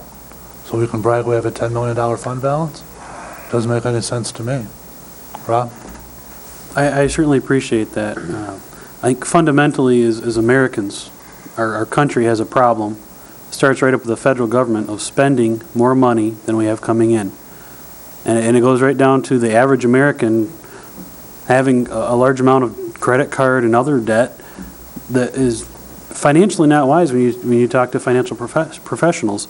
And I think it starts right here as we as local community leaders should be setting the example and not spending more money than's coming in. The purpose of a fund balance is emergencies. Had we not decided to spend fund balance last year and we find ourselves $700,000 short, it'd be a lot easier to say, well, we've got enough to get us through, and next year, we'll have to make adjustments. You know, what is the purpose of that fund balance? What if an employer left our county, the size of, say, Munson, where 2,000 plus jobs are gone, and all the tax revenue associated with that? To me, that's the emergency fund. That's what the fund balance is, so that you don't have to shock everybody by cutting everything, and all of a sudden, there's no police officers out there, there's all of a sudden, the parks aren't maintained. That's the extreme situation where I think fund balance could be used. But just because revenues are down, we've known they were down for several years now, and we know they're probably going to be down for a few more years. I think just trying to paint a sunny picture on this is not the answer. I think we need to live within our means and set the example. Herb? Yeah, I don't disagree with you, but on the same token, that $8 million belongs to the taxpayers, not me. That's their money. And when we start looking at services and how we cut services, I think one of the issues is trying to come up with a survey to find out what's the most important services that everybody really wants and how they want to do it. And they're going to tell us that probably public safety and public health is probably the top of their list, and parks are probably up there right along with it. But also, I'd like to see us look at, instead of just doing 2012, I'd like to see a 2-year budget projection. That we start looking at what is our cost going to be in the next 2 years rather than the next year. I think it's really important that we start looking farther out forward to determine what's going on here. The county is in excellent financial condition, and if it hadn't been for some of our staff between Bill and Dean and Dennis, we have to give them a lot of credit for leading us in this direction so that we are in a better position than a lot of counties are.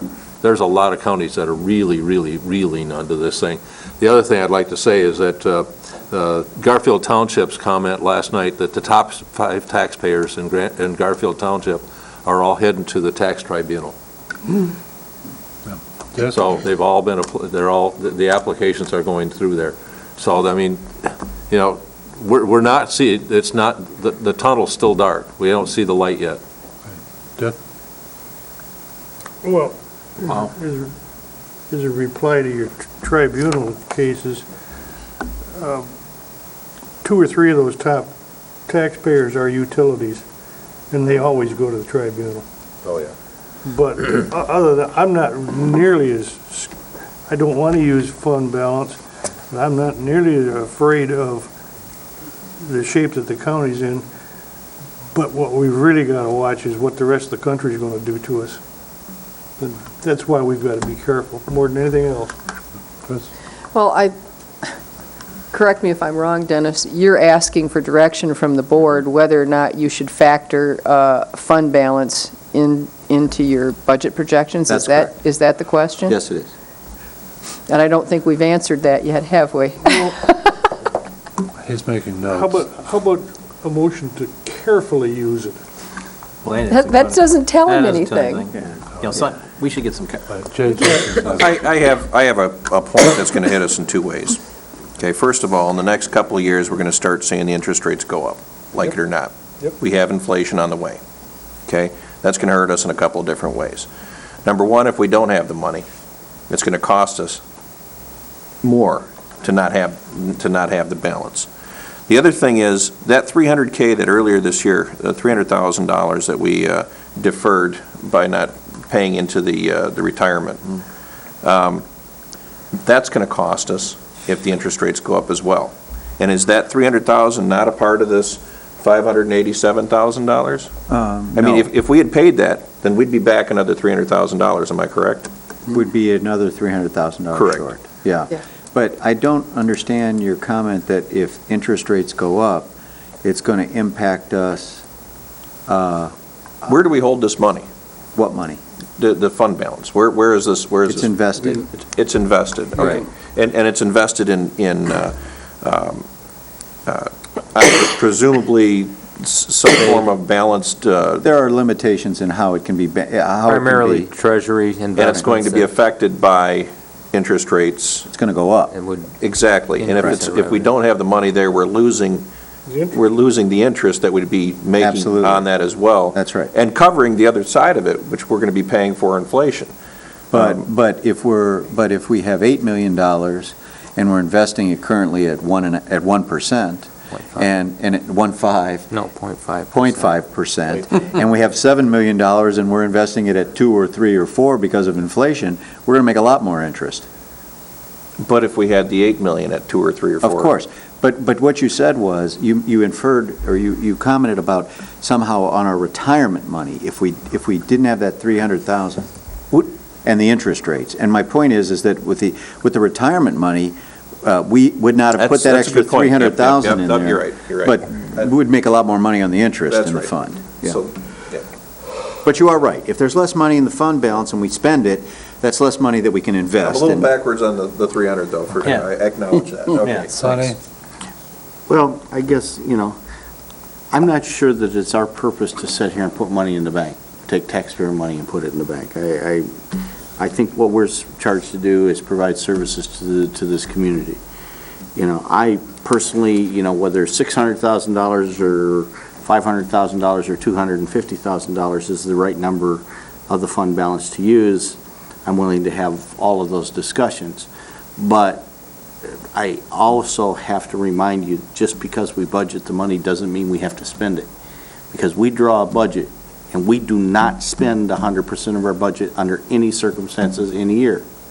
We don't do it, Chris. We simply don't. We don't spend our entire budget. Never have. That's why we've got $250,000 came back left over from the 2010 budget. Yeah. And if I could just make a comment, Herb, I mean, I know 2-year budgets are all the rage in some places and all.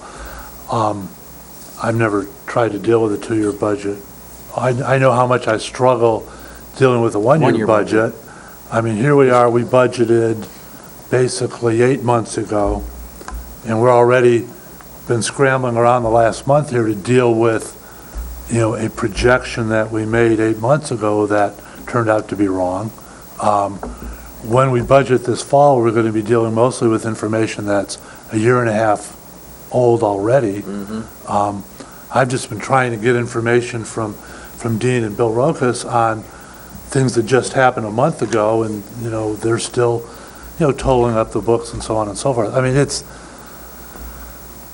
always a moving target. You make your best estimates, you make your best guess, but you still have to be able to react as you go along. And if you're conservative, you're not going to get in trouble. Now, the reason we have these healthy, and they are healthy, fund balances is because we've been spending less than we've taken in. You're absolutely right, Herb. That is the public's money.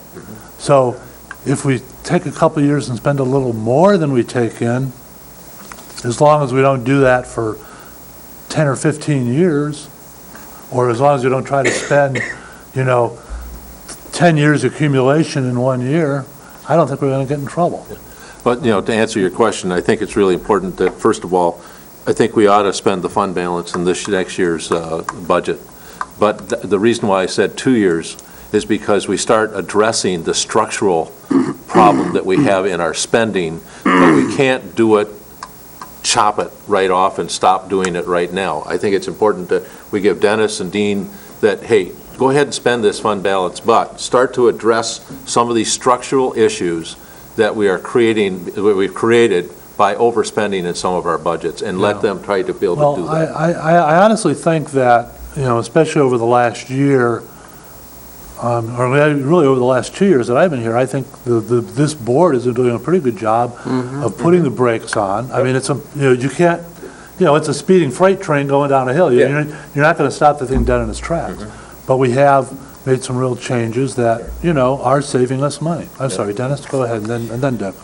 I just want to, just so that within the framework, we have another thought. One of the things that Dean and I proposed to the Budget Committee, remember we told you we have $438,000 extra in tax delinquent funds. And I told you, I don't think it's wise to put that into the budget or make up the cuts that we're seeing that we have to make this year, because it's one-time money and it may not be there again. Now, Bill tells us that money's there this year and it's already budgeted but not appropriated. And he says it will be there again next year. So one of the things we told the Budget Committee is, what if we took those 2 years of money that's there in one-time money and paid off the 2 years left on the road commission bonds. After this year. About 400 after this year. There's 3 years. Yeah, after this year. So we'd take the 438 and we'd pay next year's bonds, take the 400 and plus and pay off the next year's bonds. It's about 430, I think. Okay, so what that would do, that's really been almost all our capital budget for last year. And so, follow me on this, if we did that... And that's just on our portion, not the road commission's? That's our portion, That's our yeah. Okay, That's all all I'm worried about, is our budget right now. If we did that, and we continued to appropriate the same amount, means we're going to be appropriating, we would be appropriating roughly $500,000 a year into capital, whereas this year, we're only appropriating probably $150,000 to $200,000. So it would be bolstering up our capital expenditure, okay? For the capital improvement fund? For capital improvement fund. Okay. But if we took that and we, instead of 5, we said we're going to do 250, okay? And we're going to put the other 250 or so in fund balance for the next 2 years. And you took that 250 and 250 and you added it to the 587 that Dean says we have in fund balance over 18%. Now we're at $1,125,000. And if you took that and divided it out and prorated it, you could take 3/6 of it or half of it for next year, 2/6 of it or a third of it for the next year, and 1/6 of it for the following year. In other words, as you're cutting, you're depleting this number. And what that would do is roughly, just roughly, I just did some figures here, it'd mean you could put about $550,000 in next year's. You could put $375 in the following year and about $187 in the third year, and then it would be gone. It's just another thought, you know, I mean, there are a lot of things we can do with this, but fundamentally, what it really comes down to is, I know you're in different places in this, do you want to spend savings or not? That's what, and we need some idea, because I don't want to do what we did last year. You know, last year you said, don't spend any savings, and we did that, and we cut 41 jobs. And when all was said and done, you ended up reinstating 9. Well, we only 32. We took 9 out and 5 were vacant. Yeah, where there were 9 jobs that were cut. And I'm just saying, it would be better if we knew where you guys were at now. Right. Because frankly, we may have to put everybody through that. But if we don't, I don't want to put another 30, 40 employees through the anguish that everybody went through last year if your intention is not going to be that. You understand what I'm saying? It's just, so I really think it's important, and whatever you say, that's what we're going to do. It's what we did last year. I just want to, and I know you can't know for sure until you get to the budget time, but I just think some indication now is so critical, because we got a lot of work to do in the next 3 months. Oh, yeah. Well, I'll make a motion that... Okay, I'm sorry. Before you do, I'm sorry, go ahead. I thought I was calling on Jason. Yeah, just very quick, and I think that I don't share the enthusiasm for a recovering economy and housing and property values for the foreseeable future. I think we're going to either flatline or still head downward a little bit in general. Maybe not so much in our area, but I think at the best, I think we should expect to be somewhat flat. And as that happens, we're also going to be seeing other costs go up, including fuel and consumables. And we need to seriously take that into consideration as we go forward. I don't think it'd be a good idea to attach any more of the fund balance, in my opinion. I would like to make a motion that we ask staff to come back with a 2 or 3 year plan on the use of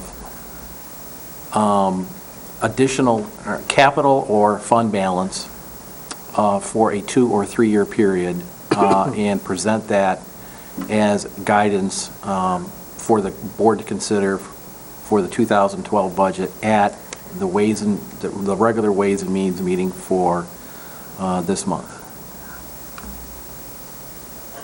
as a staff recommendation. Don't we have a special? We can, yeah, but that's for the 2011 budget. But we can address this issue in the regular budget. Doesn't matter which meeting. Doesn't matter, it's the same day. Yeah, I don't care which meeting, if it's a special ways. I'll support your motion just for, I have a motion and a second. to see how it comes out. Any further discussion? Sonny? Well, I guess, I don't know how you can ask staff to put together this type of a recommendation when you haven't given them any direction of where you want it to be. Well, he just said, I mean, I'm looking at his recommendation that he just laid out. You know, because I just don't see how we have come to even a majority, let alone a consensus, as to the idea of whether or not we even want to consider the use of fund balance. And there's no sense in trying to put together a plan if the majority of this board isn't prepared to use any fund balance. Well, this will flush it out. Well, the truth of the matter is, no matter how you budget, it's only a plan. Exactly. It's a guide that you go by. Because how many months do we go by without amending the budget? Every One way or the other. month. Every month. Yeah, it's true. Commissioner Fleece, I think, was next. Did you? I'm sorry, Larry? You know, we're talking about the use of fund balance here, and a news item from a couple of years ago keeps popping into my head, and it was a World War II veteran, I believe, in Bay City. To make a long story short, he, for whatever reason, decided not to pay his electric bill, and consequently, he ended up freezing to death. And when they investigated how this could have happened, they discovered he had like $1 million in his fund balance. So there are prudent times that you want to use fund balance, and in his case, it might have saved his life. Okay, Rob? Despite Commissioner Fleece's colorful and enlightening comment, An example. I'm not in favor of the motion. Thank you. All right. Yeah, Sonny? I guess, the only thing that, some of you have heard me say before, I sat here in 2003 when we cut 21 jobs from in this county and cut $2.5 million out of our budget. Since that time, we've grown our fund balance by $8 million. We've increased our bond rating to a AA rating. We've been recognized 5 consecutive years for excellence in accounting. This county is not in financial shambles, no matter whose account you have. We do a good job of managing our money and managing our services. We just simply have to be real smart about how we draw our next budget.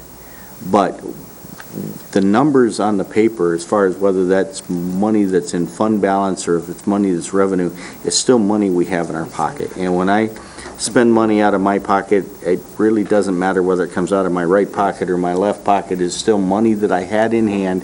If I didn't have it, I couldn't spend it. Besides that, it doesn't recognize the sunlight. Commissioner Wheelock, I do agree with you that our job is to provide services to our constituents in our community. Absolutely. And one of the reasons I am so conservative with fund balance is because what I don't want to have happen is to have us hit a brick wall where we have to just, pull road patrol deputies, lay off public health nurses. I don't want to do that. I want to make the necessary changes now. And I wanted to make them 2 or 3 years ago, but we didn't make them. We keep spending and spending and spending. And I'm not suggesting we spend nothing out of fund balance. What I'm suggesting is we start really making some tough decisions. And quite honestly, I sat in that budget committee this afternoon, and I didn't see a tough decision being made. I was thoroughly disappointed. But that's just my opinion. Obviously, the 4 commissioners that sat in on that budget meeting thought that tough decisions were being made. I didn't think so. No, we thought we were making decisions that were tough enough. But did I have the floor? I'm sorry. Just an aside. Go ahead, finish your thought. Go ahead.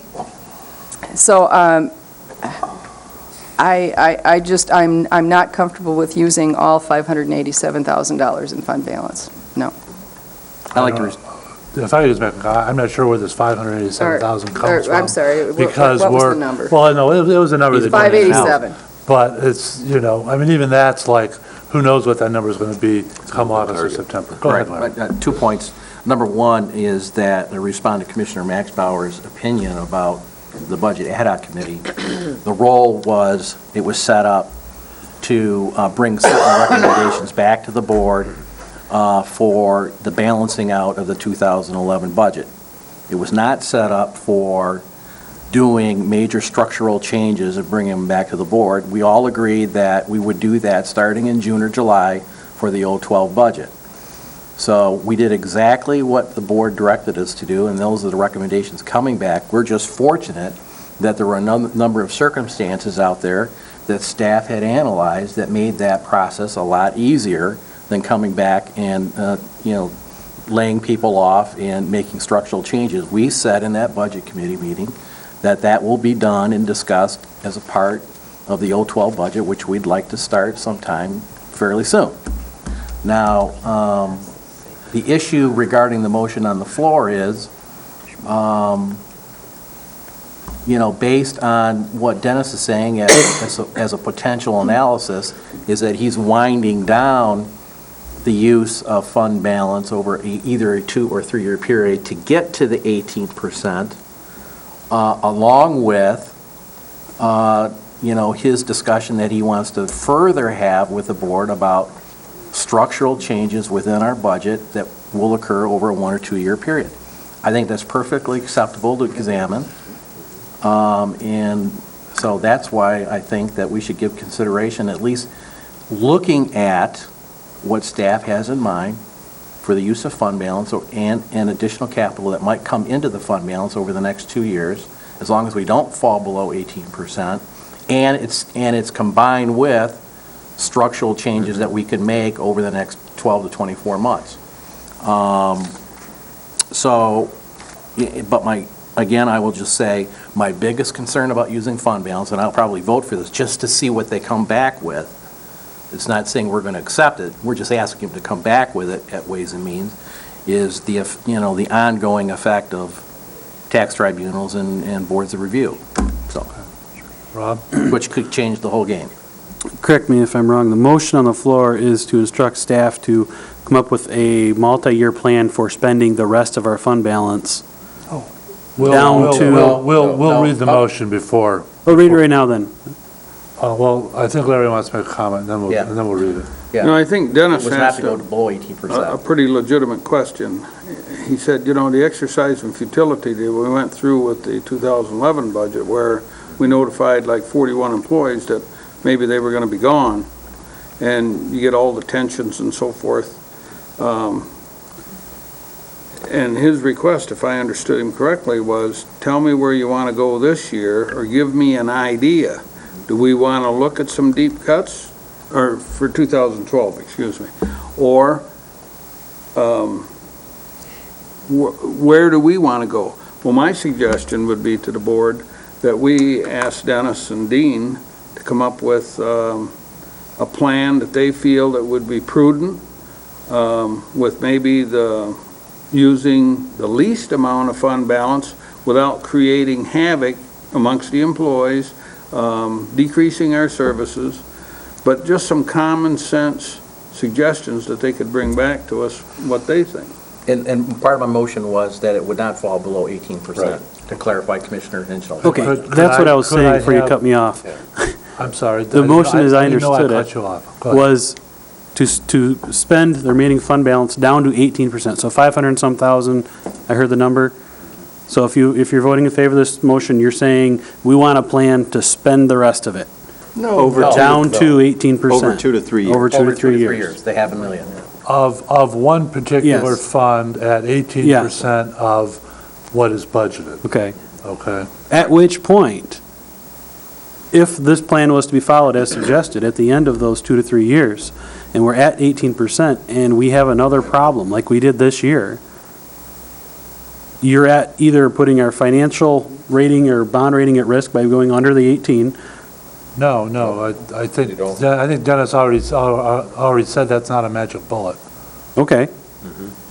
there's a lot more that goes on than just whether the general fund is at 18% or 20% or 17%. But go ahead, I'm sorry. Okay. But what we're saying is we're backing ourselves up against the wall is what I see. Well, you're certainly free to interpret it that way. Shall I have the Roll clerk call, read the yes. motion, please?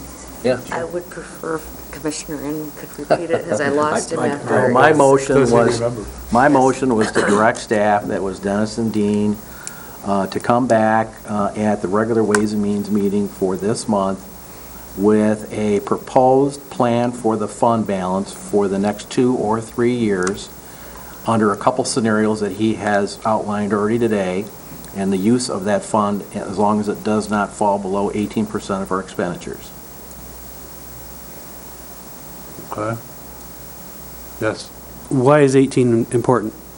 So that's just my, that's a- my it's that's a my policy. motion. Do we have? We have a policy already. We have It's a the- policy, it's don't the- we? At 18%? There's a county fund balance policy, and it says that the intention of the board, and this was the old board, is to keep the fund balance in the range of 16 to 18%. Right.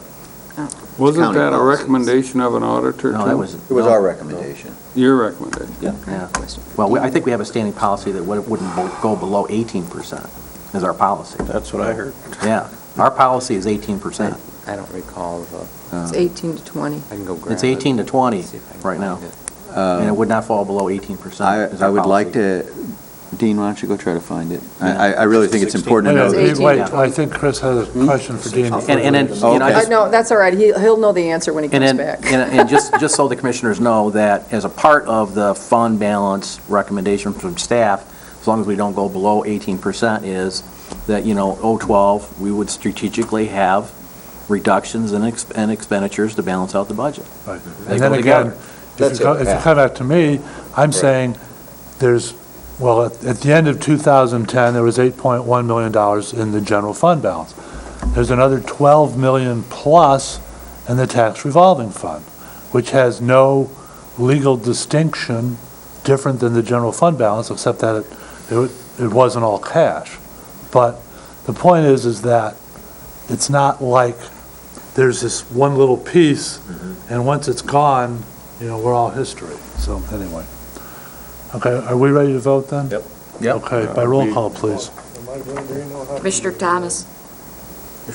Commissioner Thomas? Yes. Lemko? Yes. Henschel? Nope. Inman? Yes. Gilman? No. Wheelock? Yes. Lees? Yes. Max Bauer? No. Chairman Richardson? Yes. Okay, passes 6-3. Okay. Does that help you with your decision? Well, he Or said just let it out? it helps when you're putting something If I got together. this right, and as long as nobody says, you didn't get that in the packet, I mean, because the packet's tomorrow.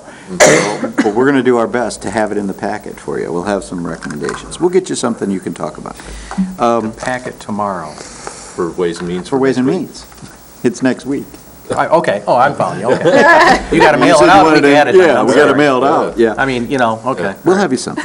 The next item is One day just may on not be enough. vacancies for boards and commissions, and you see that there's a recommendation from the Hospital Finance Authority to reappoint Mr. Wright for a 5-year term. So moved. Support? Okay, any further discussion? All in favor of the motion? Aye. Any opposed? Motion carries. And we do Okay. have another meeting Yeah, for more for interviews interviews. coming up. Right. For the the well, you're rec. still interviewing for Parks and Rec, is that right? Yeah. And Northern Lakes Community Mental Health. Okay. Okay, administrators, is that it Yep. on the vacancies then? It is. In terms of some things that have been going on, the Budget Committee, part of their recommendation is to look to employee concessions, and that's the purpose of having a closed session with you after this. But I wanted you to know that Dean and Jen and I did meet with the unions yesterday, and we proposed to them that for a 2-year period, they would give up their right to cash out 2 personal days for all the employees of the county, and we think that would raise somewhere in the $150,000 to $200,000 range. If they were not allowed to do that, they would still be able to utilize the days, and we'd have to decide whether or not that would mean we might close 2 days, for example, the Friday before 4th of July or something like that. But it would cost those employees that do not use their days and cash them out, it would cost them up to 2 days of pay. And so the meeting went very well. They understand the predicament that the county's in, and I think they'll give it a fair consideration. We told them we need answers from them and a decision from each of them, which would mean an amendment to their agreements by May 24th. So we'd have that report to you by May 25th, the board meeting. So I just want to report on that. This morning I met with the Next Michigan representatives from the state. Remember, we put that initial notice of intent in for that Next Michigan Renaissance Zone that would be used over with local townships and the city. We had a good meeting with them. We talked about the collaboration that we do in this community, and I think they were impressed with that. But what was news, remember we had talked when that presentation was made over at the college that there were maybe up to 5 potential projects. Well, they've screened that down to 2 projects. We're one of the 2. The other project is Escanaba. Escanaba has hired consultants to put their package together, and in fact, they've hired lobbyists to put their package together. So it's between us and Escanaba. This was still notice of intent, but the understanding we have is that they will make a decision in the next month and pick one, and that one will be invited to submit a full application. And I think the theory, well, according to John Syke, the theory here is if you're asked to submit, you're the one who's going to get the grant. So we're in the final 2 for that, but there's a lot of work that has to be done and a lot of screening that will be done by them before we even bring it back to you and ask you if you want to put in a full application. So I just wanted to let you know we had that meeting, but it went very well today, and I think they were impressed with the things that we're doing here. Also had a meeting with the 2 chairmen of the Senior Center Building Development Fundraising Committee. They came to meet with me to ask what steps were necessary to get the support of the county board in their efforts to raise funds for a new senior center. They already have the city. What happened was the city manager signed a letter that they wanted to send out soliciting funds, and they wanted me to sign it, and I told them that I couldn't. And that, in fact, I think that the board would have some issues that they would want to express and understand about a new senior center development before the county would take any kind of position, if they would take any position at all. So I explained to them that, and they're talking about fundraising, and they're talking about fundraising to expand or build a new senior center at the present site. And I said, the process here would be for you to come in next month, make a presentation to the board, show what your plans are, and, kind of get the board up to speed on what you're looking to do from a fundraising standpoint. And then you can see what kind of an interest you have from the county board. So I wanted you to be aware that's coming down the road, and you need to know that. Now, the reason I gave them that message is because in my discussions with some of you, there are varying opinions. Some commissioners have expressed to me they're fine with an expanded center on that site. Some commissioners have expressed to me they don't think that's the right location for a new senior center. I guess the bottom line on that as I read this is, that's really a city decision. You are utilizing a city facility, and if they build a new one, you'll be utilizing a new city facility. So I don't really understand why they want the county board support for this effort, but I'm hoping they can come explain that to you. But I told them, I said, in my opinion, the decision on a building is the city's, because the city is providing the building to us. So I wanted you to have a heads up on this. They'll be coming back to see you. Don't you think it's possible? Pardon? I'm sorry, Sonny? My point was, if the senior center is being operated by the Commission on Aging, I would think the Commission on Aging would be asked to weigh in probably before us. Well, yeah, that, and I would also think that if we actually did move forward and build a new senior center, wherever we built it, that it would be a county building and not... Not necessarily. Well, not necessarily, but, it could even be a county building on city parkland. Well, I guess this points to the fact that they need to come talk to you. And you need to have some discussion. Well taken. And I think there are a variety of opinions, and I think you need to have a discussion with them. And right now, as I said, they're going to come to explain it to you, show you what their thoughts are, and I think they want to hear from you. So I told them that wouldn't be a problem. So I expect them here next month, okay? I'm sure none of us will give them our opinion. You know, John Syke tonight talked about city centers. I think a proper place for that would be the village of Mayfield. Huh? It's centrally located in the county. My husband suggested Twin Lakes. It already has a kitchen, a dance floor, you There you know. go. It's ready. That's perfect. How about I Interlochen? don't think so. Yeah. How about Interlochen? That's where all the old people are. The challenge there is the Long Lake Road is not acceptable for in and out of egress, in and out, the way it's set up. Well, just fill the lake in. Yeah, well, Don't want to say don't. Okay, moving on. Is that okay? Did I address it? Yep. I wanted you to know that we have a settlement on the sergeant's contract now, so all the current contracts, with the exception of the Circuit Court Association, are settled, and we'll be starting in June or July, to start negotiating the deputies. It's the only open contract after that. Also, wanted to let you know, I've told you before. I'm sorry, Yes, I had sir. a question. When does the deputy's contract expire? At the end of this year. End of this year? Mhm. Okay. Also, I mentioned to you before that we were having some code problems with the stairs that were rebuilt here on the side of the building. And we basically told the contractor that it was unacceptable and that they would have to tear the stairs out and rebuild the stairs. And I just wanted to report to you that they have agreed. They And sunk. they will be tearing the stairs out, will be rebuilding them, and that work will start on May 20th. I actually went and tried the stairs a few nights ago. Wow. I Yeah. mean, you look at them and think, what's wrong with those? Yeah. Then you start to walk down them. slant downward. And it's you're like, kinda going whoa, downhill. Yeah, Yeah. and you feel like you're gonna fall down the stairs. So they will That be mystery rebuilding them spot. at their cost, and just wanted you to know that that project will be Good. continuing. You did it that way so the water would. Lastly, I just wanted to remind you that I'll be gone on vacation next week. My daughter's graduating. All her right, master's congratulations. program. So I'll be in New Pay York. raise. But Dean will be here for the Ways and Means meeting, and we'll be very prepared, so. Well, college tuition's expensive, you know. Yep. And that's all I have. Okay. Now we know why Dennis was so agreeable to the thing being ready for Ways and Means. He's not gonna be- He gives it to Dean. Any other questions or comments for Dennis? No. Okay, then we have unfinished business, none. We already dealt with new business. There's an opportunity for second public comment. Commissioner committee reports. Herb?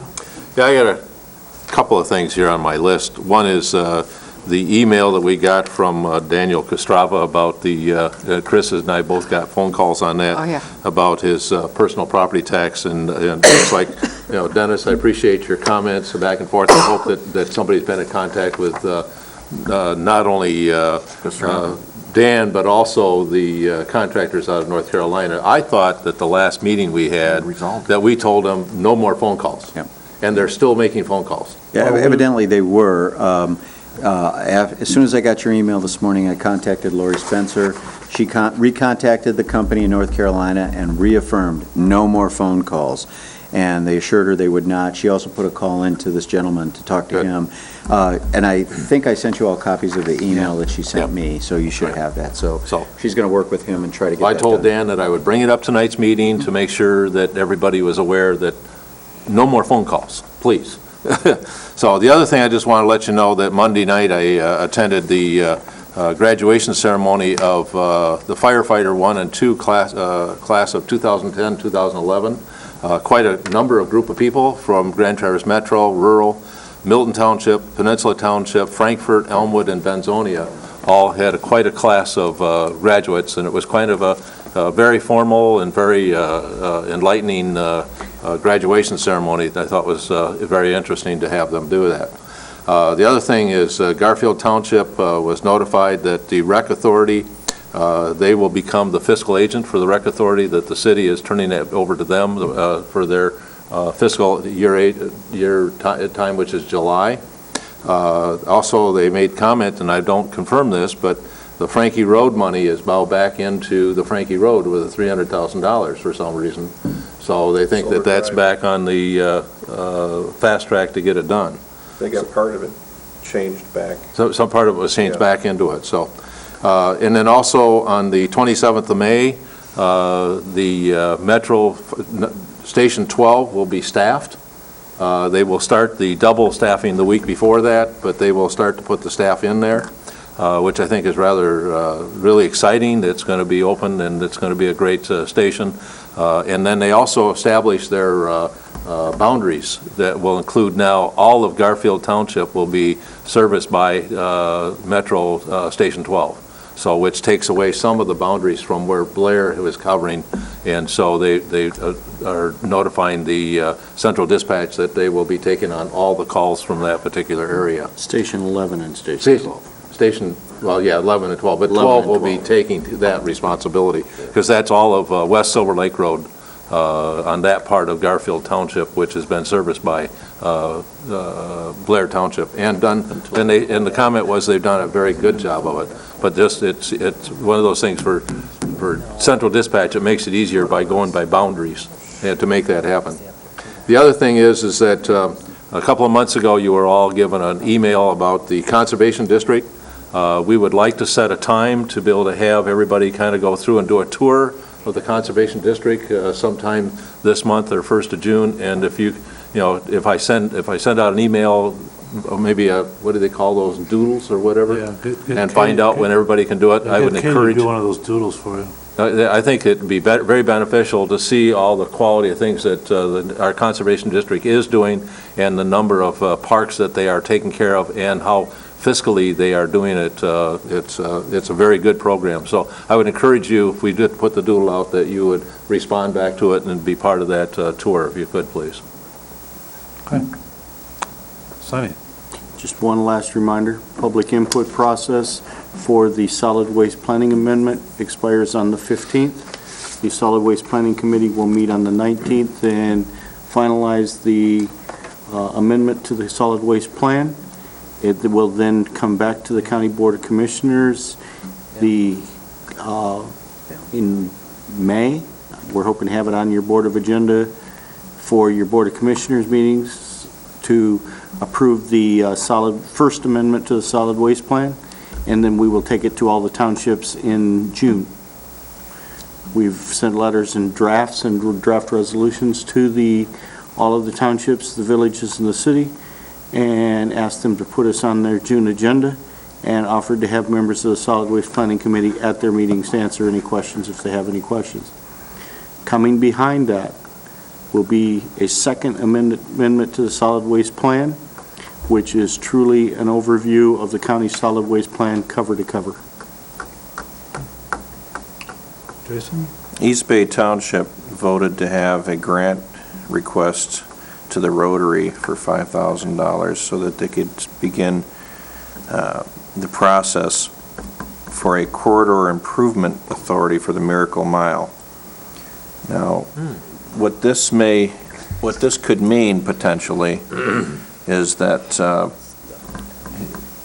it could lead up to, if I'm not mistaken, it could lead up to dollars taken away from the general taxes, if I'm not mistaken, how some of these things work, so that they could, and that could affect us as a TIF, is it? Huh? Sorry? Is it a TIF, yeah. corridor TIF? And create a TIF district, and just for those who might be paying attention, that's a big chunk of money in that particular mile. Well, yeah, but It's Jason, only the growth. it's just the increase. It's just the new stuff. Right.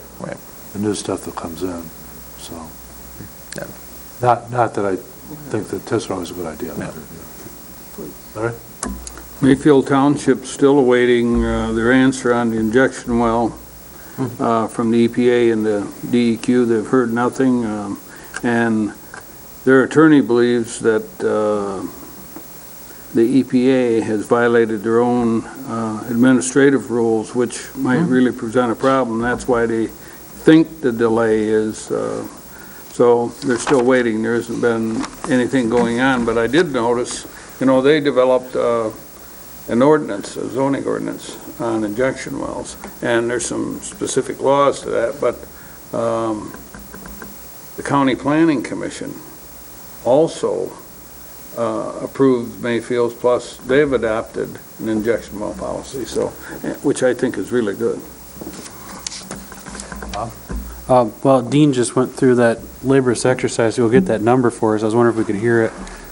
Absolutely. I couldn't find Okay. the final official He's hoping we forgot. policy. We'll bring it at Ways and Means. Maybe Beth Friend will call one of us. Yeah. After Beth was the one that made the meeting, motion. because Surprised I haven't she's been watching texted. and will let us know. She was The answer really- is- She was really focused on Oh, that. and Okay. the Senior Expo is next Wednesday, too, Okay. at the Civic Center. Notices and announcements. Yeah, we You got want to 3 read meetings. these? Okay, I'll read them. Next Wednesday, on May 18th, there's a special Ways and Means Committee meeting, which will be here in the Commission chambers. That's at 4:30, which will be before our regular Ways and Means meeting at 7 o'clock. And the reason for the special meeting is to discuss ways to deal with the budget shortfall for this year, 2011. On June 10th at 9 a.m. in the third floor large conference room upstairs, there's a coffee meeting with the county commissioners and Senator Howard Walker and Representative Wayne Schmidt. That's on Friday, June 10th at 9 a.m. And then on Thursday, June 30th at 6 p.m., which will be in the second floor training room, which is the room back behind here. That's our semi-annual joint meeting with the local municipalities. Again, that's Thursday, June 30th at 6 p.m. And now I'll entertain a motion for the closed session. We need to, if you could give us the explanation on the closed session, Dennis. The closed session, usually what we do is we list the labor union that it's about. This is all our labor unions. So it would be a closed session to discuss negotiation strategy with all Grand Traverse County labor unions. Motion to move closed session for that purpose. Okay, For- motion and second. Roll call, please. Commissioner Lemkool, Yes. Henschel, Yes? Inman, Yes. Gilman, Yes. Wheelock, Yes, ma'am. Fleece, Yes. Axbauer, Yes. Thomas. Yep. Chairman Richardson. Yes. All we gotta do is Okay, turn off and the camera. we will return, but... But we don't anticipate any do not- action. We don't right, have Do to not go anticipate any Do we action. need to go someplace, We or don't do we have to just go turn off the anywhere. camera? No, we'll go to the Okay. committee of the whole. Why? Time to turn the camera off. Jesus. Come on, Dickie, we need the exercise. I need to stretch. I have to ride home, I have to leave her on my legs before I And I will, I'll start wearing it. I will. Thank you. I know. Although, you know, I'm surprised Commissioner Fleece is arguing this already.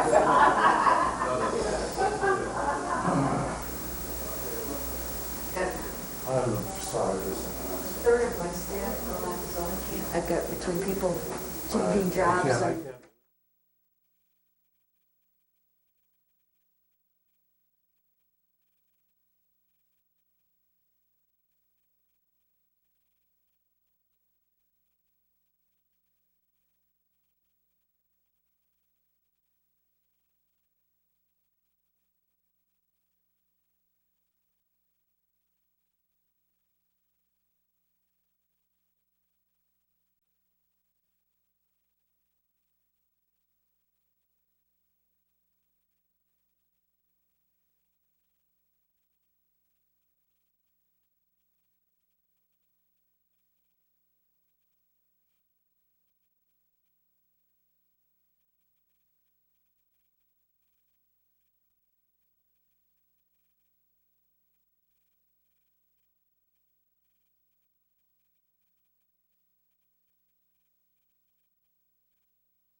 every chances they had.